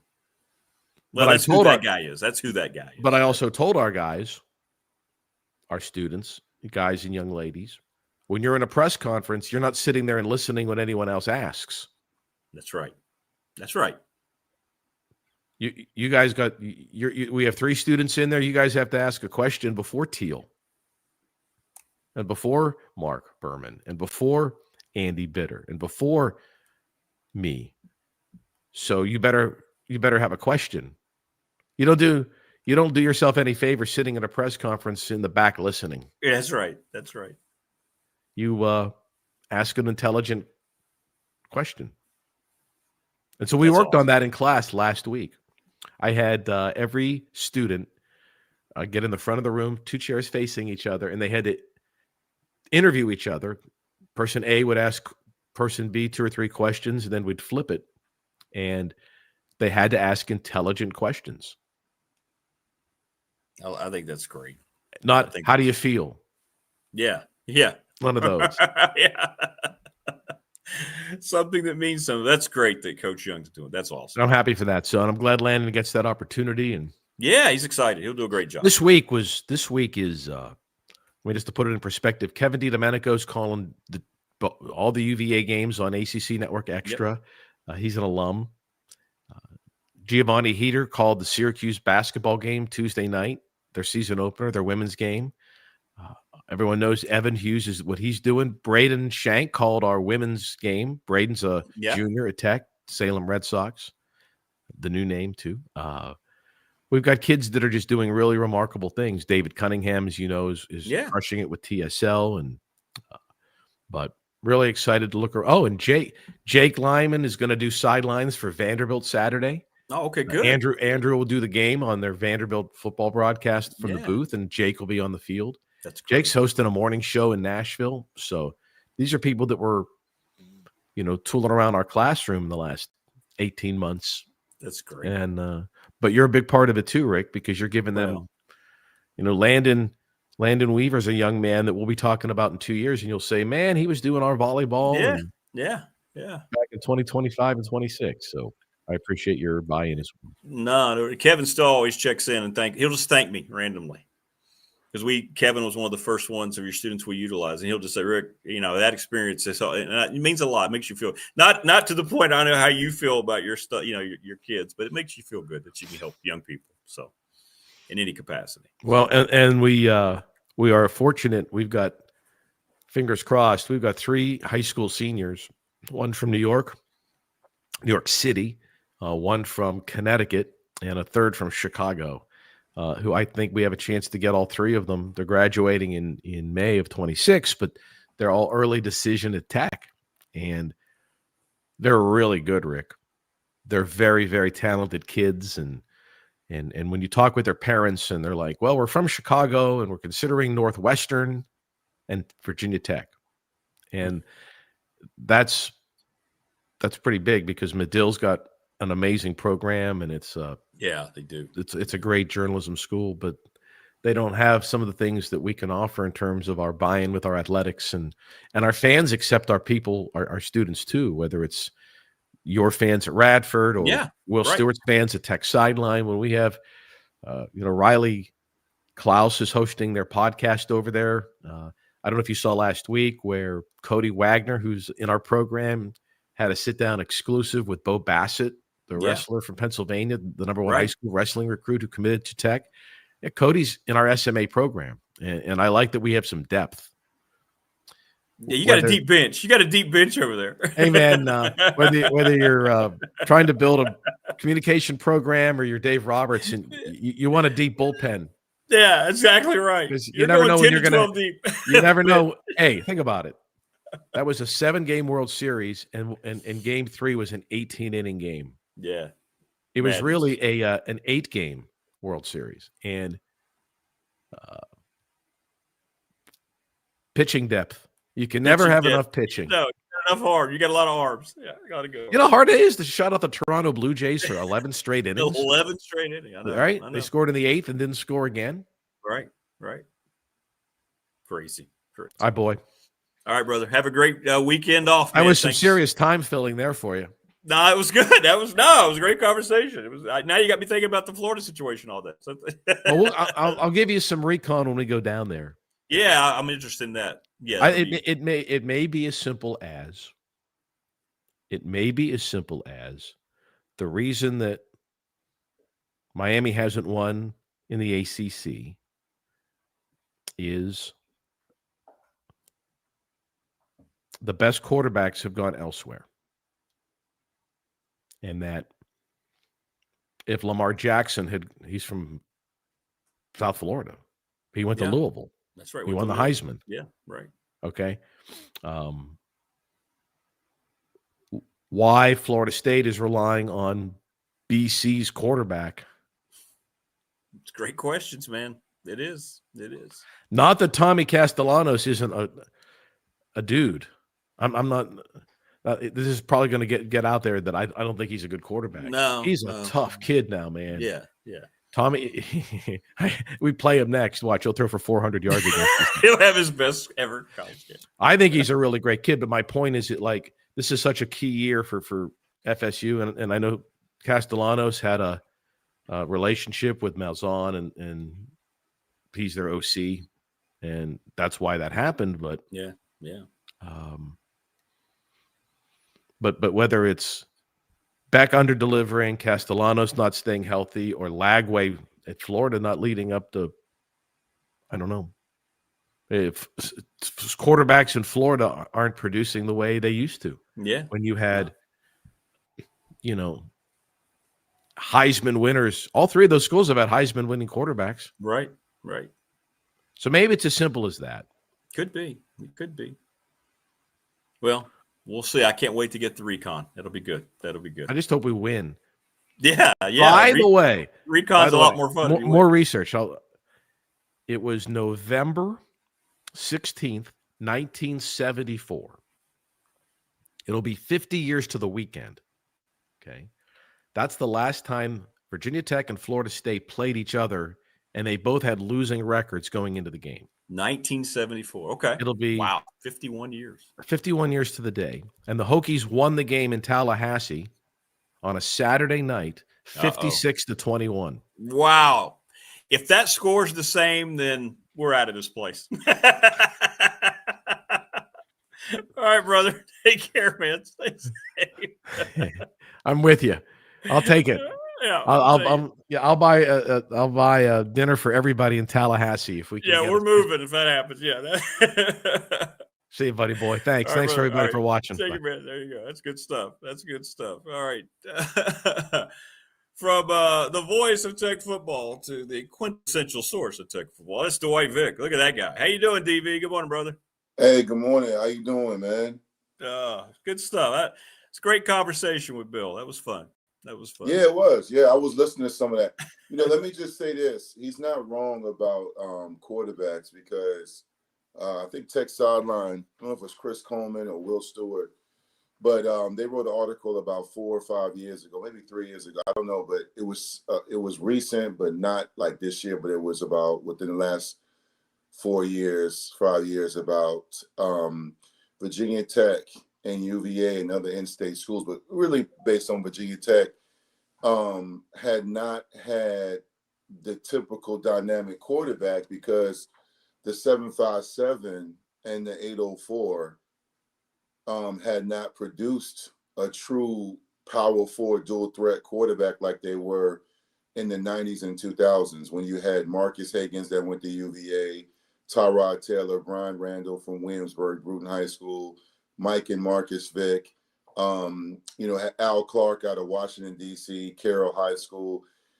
I know that's not Virginia, but D.C., but still, you hadn't really seen any more homegrown dual threat quarterbacks. As a matter of fact, right now, someone that, like myself, that covers high school and college football, you haven't really seen that this year. The Peninsula District and even the Southeastern District or the South Side, the Virginia Beach, Norfolk, Portsmouth side hasn't really produced anybody that dynamic. And I think there's been a direct correlation. I've often said to my UVA guys when they talk about the decades of mediocrity and underachieving and losing seasons, I've always said, you guys haven't had a quarterback. You haven't had a quarterback since Marcus Higgins, Aaron Brooks, those kind of guys. So Bill's onto something with that. Now, I will say Miami not winning the ACC, I don't think it's just directly correlated to quarterback because they did have Cam Ward last year. They had the number one pick. Wayne brought it up in chat. Right. Yeah, they had Cam Ward. I think it's deeper with Miami. I think Miami is trying to rush the process. I think they, again, this is why I said I want Virginia Tech to move in a different direction. I think Miami's trying to recreate the nostalgia and magic they had in the 80s and 90s with Michael Irvin on the sideline, who's been great for them. But what I'm saying is that you can't ever get that back again. Like Virginia Tech had a strong hold on the 757 and the state, and Miami had a strong hold on South Florida and Florida in general. And then both areas became, it was no longer the best kept secret. So everybody went to those regions to pluck away talent, and both schools have suffered. Now, respectfully, Miami did win a couple of national championships. They at least won one late after that with Coker. But overall, I think the premise I see with college football and even college basketball, and this is going to sound mean, but I don't care. I think a lot of college coaches are not patient enough or have time or good enough to develop. Coaching is about developing and teaching. You've had some great guests on this week that talked about that, who were great at developing people with Todd Grantham, Almation, and other people. I look at a lot of schools, primarily Virginia Tech, either they don't have time to develop because once they start to do, the kid gets a bigger bag and leaves, or the continuity and cohesiveness amongst the staff is gone. So you don't have development. And it's like, well, this is why I get infuriated when I hear we got to get more money to pay for the kids that need to be paid. I'm like, it doesn't work that way, right? No. It doesn't. Listen, the truth of the matter is you do need more money. More money does get you a better pool of talent. But again, if it was that simple, the schools that pay a lot of money would be winning national championships. I think we don't look at the development process enough. And the quarterback piece in college football is essential. You got to have a quarterback. This is why every week there's a lot of attention and conversation about drones. That's right. Well, yeah, it's like, hey guys, Have you watched the O-line? Have you watched receivers drop balls? Have you watched the play calling against, other teams? How about when they were at Wake Forest? I mean, they were hosting Wake Forest. They're on the 1-yard line, and Green gets an egregious penalty, moves them out of a 4th and 1 situation, right? These are small things that aren't just on drones. But because quarterback gets the most attention, it will always be about the quarterback. And that's why a lot of teams have struggled. This is why everybody criticized Texas with Manning, because it's like, well, he's a Manning. He's also a kid. He's not, I don't think people remember, because we're going long ago. Peyton Manning did not walk into Tennessee. No. And as I know this because we're the same year. I was in the stands as a redshirt in the Gator Bowl when Tennessee was rotating quarterbacks, and he wasn't really looking like the guy. And there was rumors that he was going to transfer. But of course, here comes Virginia Tech. Our offensive coordinator was gone, Gary Twinkle. We lost the 94 Gator Bowl, 45-23. Peyton Manning had a coming out party, and then the rest is history. But he never won a national championship. And there were people that thought that, oh, man, he's not the guy. And then a year after he leaves, T. Martin comes in, and they win it, right? So was T. Martin better than Peyton Manning? No. It just meant that the situation was better suited for him to win one. So I came in hot, Rick. I didn't even wait for the play. No, that's good. Good morning. Good morning. I love it when you come in hot. Yes, good morning. Dwight Vick joining us on the program. Well, the parallels of the Florida schools, it's very interesting. It's not about resources.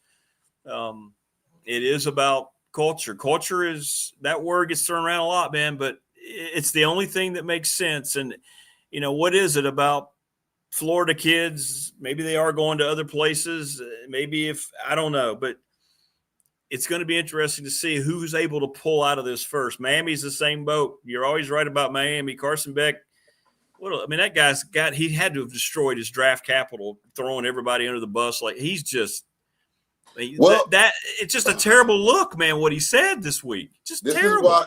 This is why I say development is key, because I think Bill had a great point about Florida State with Boston College quarterback. Yeah. When Florida State was looking like they were going to play for a national championship, and they went down to Charlottesville on that Friday night. And then and I forgot this, the announcers were like, well, Jim, BC's quarterback's never beaten UVA. And I forgot it was BC's quarterback. He played there at BC, and he had a decent game, but he threw some picks and didn't play well against them when he was at Boston College. The truth of the matter is sometimes change is needed. Sometimes the player goes somewhere else, gets a fresh start, or he gets to hit the reset button. But ultimately, there's something to be said about some guys that fit your system, but also fit your culture and understand what it means to be a fill in the blank. So there's still, even in the modern day, there's still guys that are just Virginia Tech guys. There's still guys that are just a William and Mary guy, or an ODU guy, or a Tennessee guy. Right. I still think that is still the case. I think when you have a revolving door and you treat your college football program like a hotel, I think sometimes people are going to make sure the room is clean when they leave, and some people are going to leave in ramshack. Right. And I think sometimes you bring in the wrong person, and it can, really mess things up. I'm one of, you and I are movie guys, and Remember the Titans is based on a true story. It's a great movie, but everything can't be Coach Boone coming in and everybody coming together.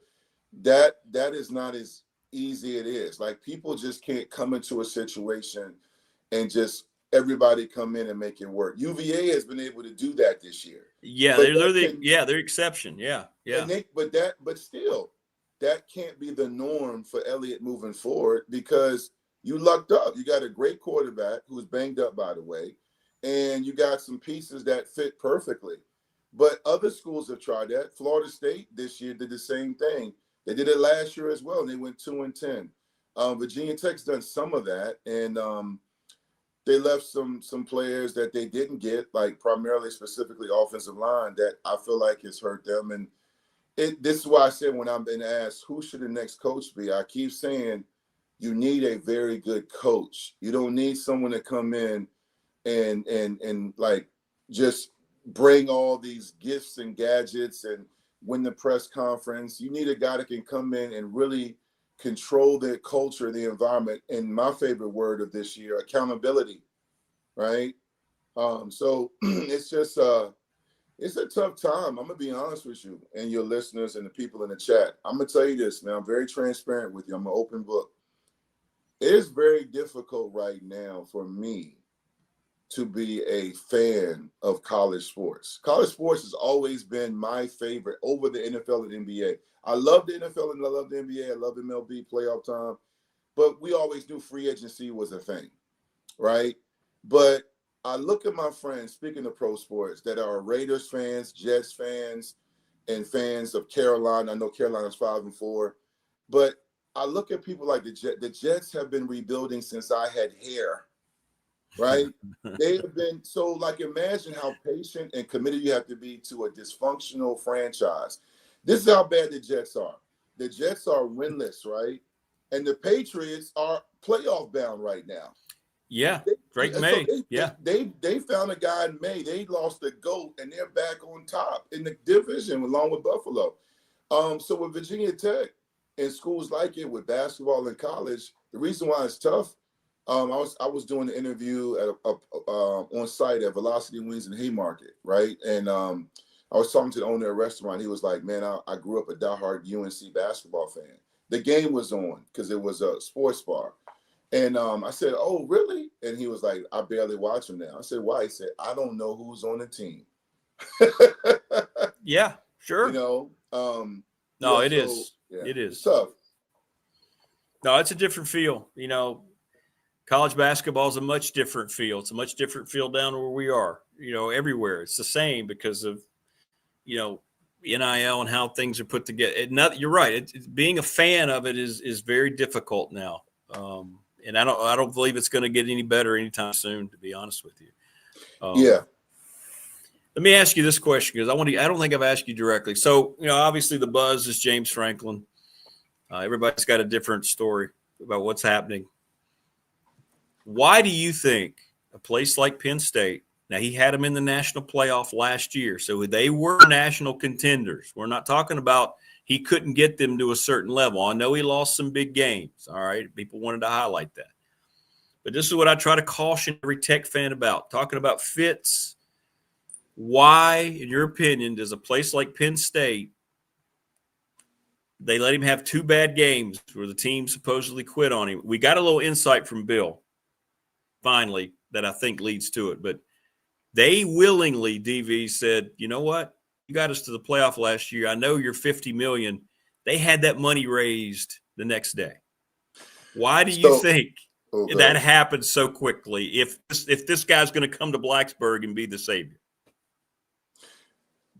Well, you know, what did Bill say before I give my answer? Because what did he say? He gave us a little. He gave us a little insight. Some of the players have been chirping about Franklin, the team, talking about he's lost us. This guy was very disingenuous. The quote Bill just said was the players are saying he wasn't on board like we were on board, and I think that to me has changed my whole mindset about James Franklin. You do not want him in Blacksburg. If that is what the players up there are now saying, they're getting paid a lot more money than Tech players are getting paid.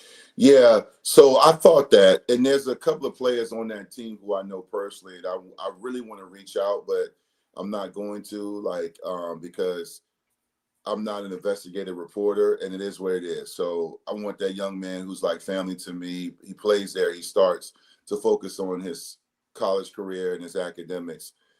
Because change is not easy when you're a football player or basketball player, whatever sports you play. When your head coach, this is a kid that transferred there after leaving another university and lost their coach. So he's lost 2 coaches in 3 years. The truth of the matter is, I think there's a lot of truth to that. I am not.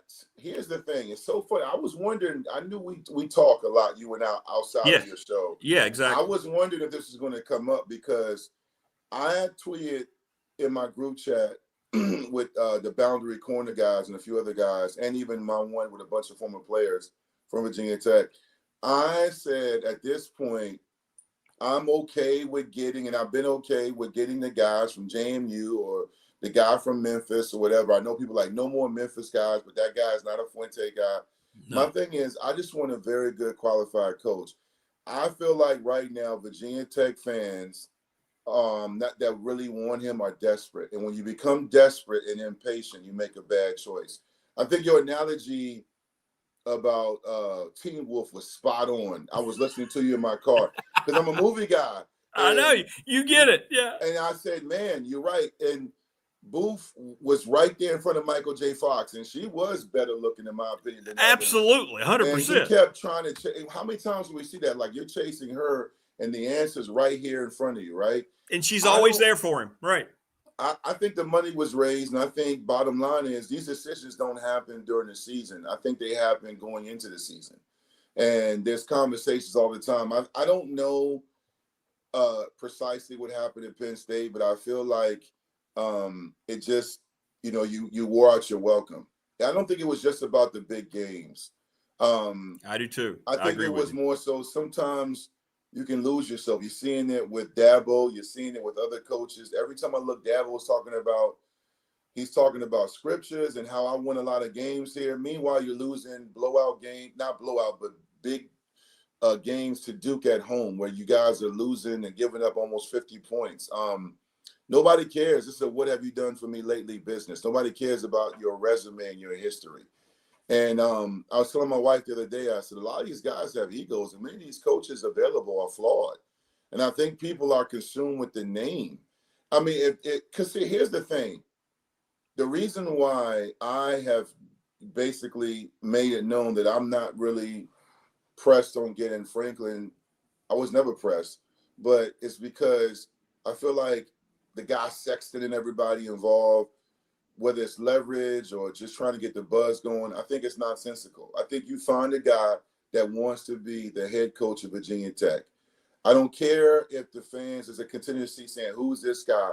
I feel like I keep looking up at the standings in the playoffs, and I look at Indiana, Georgia Tech, UVA, I look at JMU, and I'm like, they are winning. They have what we want, and we're looking for a name.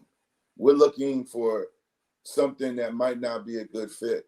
I feel like when you lose a lot of one-score games and you lose the games and Virginia Tech's losing, it's not really about talent. It's not really about you're not good enough. It's more so about getting the team in the right direction and getting them to learn how to finish, learn how to win, have a true program, a sense of understanding of who they are.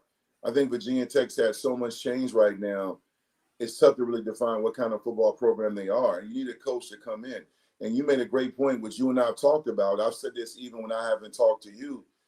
If JMU came into Blacksburg right now, they would beat Tech by 2 touchdowns. I don't care. And it pains me to say that because JMU has one win against us historically. And they've been saying they're the better program for decades now because we don't play them regularly. But they've come up. They went to UVA last year and beat them at UVA, took over their trap. Came in there with their fans and won the game. They are the best football program in Virginia right now. We, for decades, were the flagship program of the state and was the best program. But when Pry said we were the flagship program, we were the best team, I think it was too much talk and not enough substance. I mean, I remember him saying, you can Google it, he said that, right? At the ACC Media Day 2 years ago. And I'm like, yeah, based on history, but right now, what have you done for me lately? What have you done for your fan base? What have you done for your program? So Franklin, man, I don't know, man. Like, to me, this is the perfect timing for him to sign. It's a bye week, off week. But I'm just over it, man. Like, I'm actually, for the first time in a long time, I'm glad. Gosh, I can't believe I'm saying this. I'm glad the season's almost over. Yeah. I'm glad. I am so over, seeing people hashtag Franklin to VT. I'm tired of the chasing and the tweets and the trolling and the breaking news. He signed a deal, that $3 million off. I'm over it. And I know this is how business works, but I don't think this is about business. I think a lot of this is about ego. And ego is why Virginia Tech's in this mess they are in now. Yeah. And you said that from day one. You said that since we got back doing the show here on YouTube. And it's I think it's the most accurate statement that's really kind of been made. I think, Rick, ego from Pry, Fuente, everybody, ADs, administrators in Merriman, I feel like people forgot what their job was, what you're here to do. You are here to make sure the fans and the student body get an excellent experience on game day. You're here to support the players academically, athletically. You're here to make sure all the resources available. It's not about you. It's not about you embezzling money, lying. It's not about you getting your friends in. It's not about you hiring your people or being loyal to a player who's not getting it done. It's about giving the program the best possible situation, not only to win, but to create legacy. And this has been nonsensical. It's been selfish. It's been misdirected, misguided, and misused. It's been awful. I mean, we are a losing program over the last several years. That's the harsh reality. I don't want to hear about my day and the golden era because other programs have been able to hit the reset button. And we are sitting here, and I know, and I'll say this, I've gone on record. Virginia Tech is not that far away from being a winning program. No. You have this many close losses. You already have the fan base. You have the facilities. Our Mason has said that. It's a perfect storm for somebody to come in. And look, I brought some props. We need somebody to come in here and cook this thing right. I need somebody to come in here and cook. I got my spoon, my measuring cup. I'm ready. We got to come cook. We need somebody to come cook, man. But we got too many people coming in. They don't know how much flour to put in here. They don't know how to measure it. We've had guys that when I left to go check something, they came in here and put some stuff in. There's too much salt in here. Too many chefs in the kitchen, right? That's the old saying. You only need one. Can cook. You know what I'm saying? So look, at the end of the day, that's been the problem. Too many cooks in the kitchen, too many people with selfish hidden agendas. And I'm not trying to say it was perfection when Beamer and Dave Brain and God rest his soul, Jim Weaver were there. But I think Jim Weaver, a Penn State guy, he came in my red shirt junior year, and he was a new AD, and he told us, he said, gentlemen, you've done a good job here. I'm paraphrasing, but I remember it like yesterday. He said, but you're not ready to win a national championship. You guys are behind. The facilities are behind. We have a lot of work to do. Jim Weaver got the Merriman Center and all that built. I was there for that. The new locker rooms, all of that. The weight room was antiquated, outdated. He held everyone accountable. And 2 years after that, they played for a national championship, and they also became a national prominent team because of accountability. And he had his agenda that was Virginia Tech's agenda. It matched. And I think since then, it's been hot or cold. Like I mentioned, cooking. It's been too much seasoning, not enough seasoning. It's been too many people playing with the food or leaving it out too long. And some of the side dishes have spoiled. And some stuff you're trying to reheat and it doesn't work because you can't reheat certain foods and it doesn't taste good. And you're trying as a fan to tell yourself, well, maybe if we just cook it a little longer. Now it's burnt. You get my analogy? Yeah, absolutely. We're burning too much food. Sorry if y'all watched it if you haven't eaten yet. I don't mean to. Yeah, now I'm pretty hungry. I mean, you stir that pot, I'm like, wow, I'm gonna have to go use some meat. We gotta get listen, here it is again. We gotta get the right cook. You know, we gotta get but here's the thing. If they announce today at 1:00 or Friday is Franklin, just like Pry, just like Fuente, I'm going to pray for his success. And I want him to do well. But right now, sometimes the answer's right in front of you. And I said it to you when you did your Saturday Night Live. This is the most important hire in Virginia Tech athletic history. Absolutely. Absolutely it is. So at the end of the day, you got to get this right, not because it's about what you want, but it's about what Virginia Tech needs. Right? So, yes. You know, again, don't let your ego blind your judgment, and don't be so desperate that you bring in a guy that makes this situation worse. In a few years, they're going to realign. They're going to have the super conferences. Yep. Virginia Tech has everything a conference wants, but the wins right now. But I know it's not about just winning. It's about revenue. It's about your location, your TV network, how many people you bring. I mean, I'm looking at SMU and again, other schools where I'm like, man, if we could just get right there. So again, it's not that complicated, but we need the right cook in the kitchen. And the truth of the matter is, man, I just hope they get a deal done with the right guy. But I think the last point I'll say on it, timing is everything, because timing is a situation where with the shorter window, with the transfer portal, with a lot of talent on this team, the linebackers, Caleb Spencer, the kid Noah, Caleb Woodson. I'm talking more young guys, though. Some of the guys, Takai Heath, shout out to him from Holland Springs, Lauren Johnson's youngest son, Peanut. We have the guys there. There's a contingency of talent there that if you can retain it, and even maybe a position coach or two, you can really do some good things moving forward. You're not that far off regarding getting them into the 9-10 win threshold, but the right guy has to be at the helm. No, it's good stuff, man. It's good stuff. And no pun intended. Food for thought. Get it? Virtual high five. That was a good one. That was a good one. Well, enjoy your weekend. You and I may be talking. We'll see how things go, man. But good stuff as always. The show. Great show. Hey, subscribe to this channel every week. This is the best. If you want Virginia Tech and Radford, and listen, this is it. Shameless plug. This is my guy, Rick. I appreciate you, bro. Shout out to everybody in the chat, man. Chat's great. I appreciate you, man. It means a lot, brother. It means a lot. Yes, wouldn't think of doing the show without you. So absolutely. There's all that. Right, boss. Yeah. All right, man. Take care. Great stuff from Dwight. And that's gonna just about do it from us. He brought props, man. He brought props. Thanks to all of our sponsors, the Ready Set Fund. Go to ReadySetFund.com. Check them out. You want to raise money for your local team. Professional Door Incorporated up in Dublin, 38 years in business. Travis Williams, walk in. They need workers. $20 an hour. National Bank member FDIC, the exclusive banking partner of BDST. I've been with them for 35 years. The attorney, Ryan Pry, 701 West Main Street in Radford, Trust and Estate Planning. Question of the week. We're going to have to get into that first hour tomorrow. Things have changed. Little River Heating and Air, 1095 Radford Street in Christiansburg. 540-553-2971. We're presented by Pulaski County Sports and Entertainment each and every day.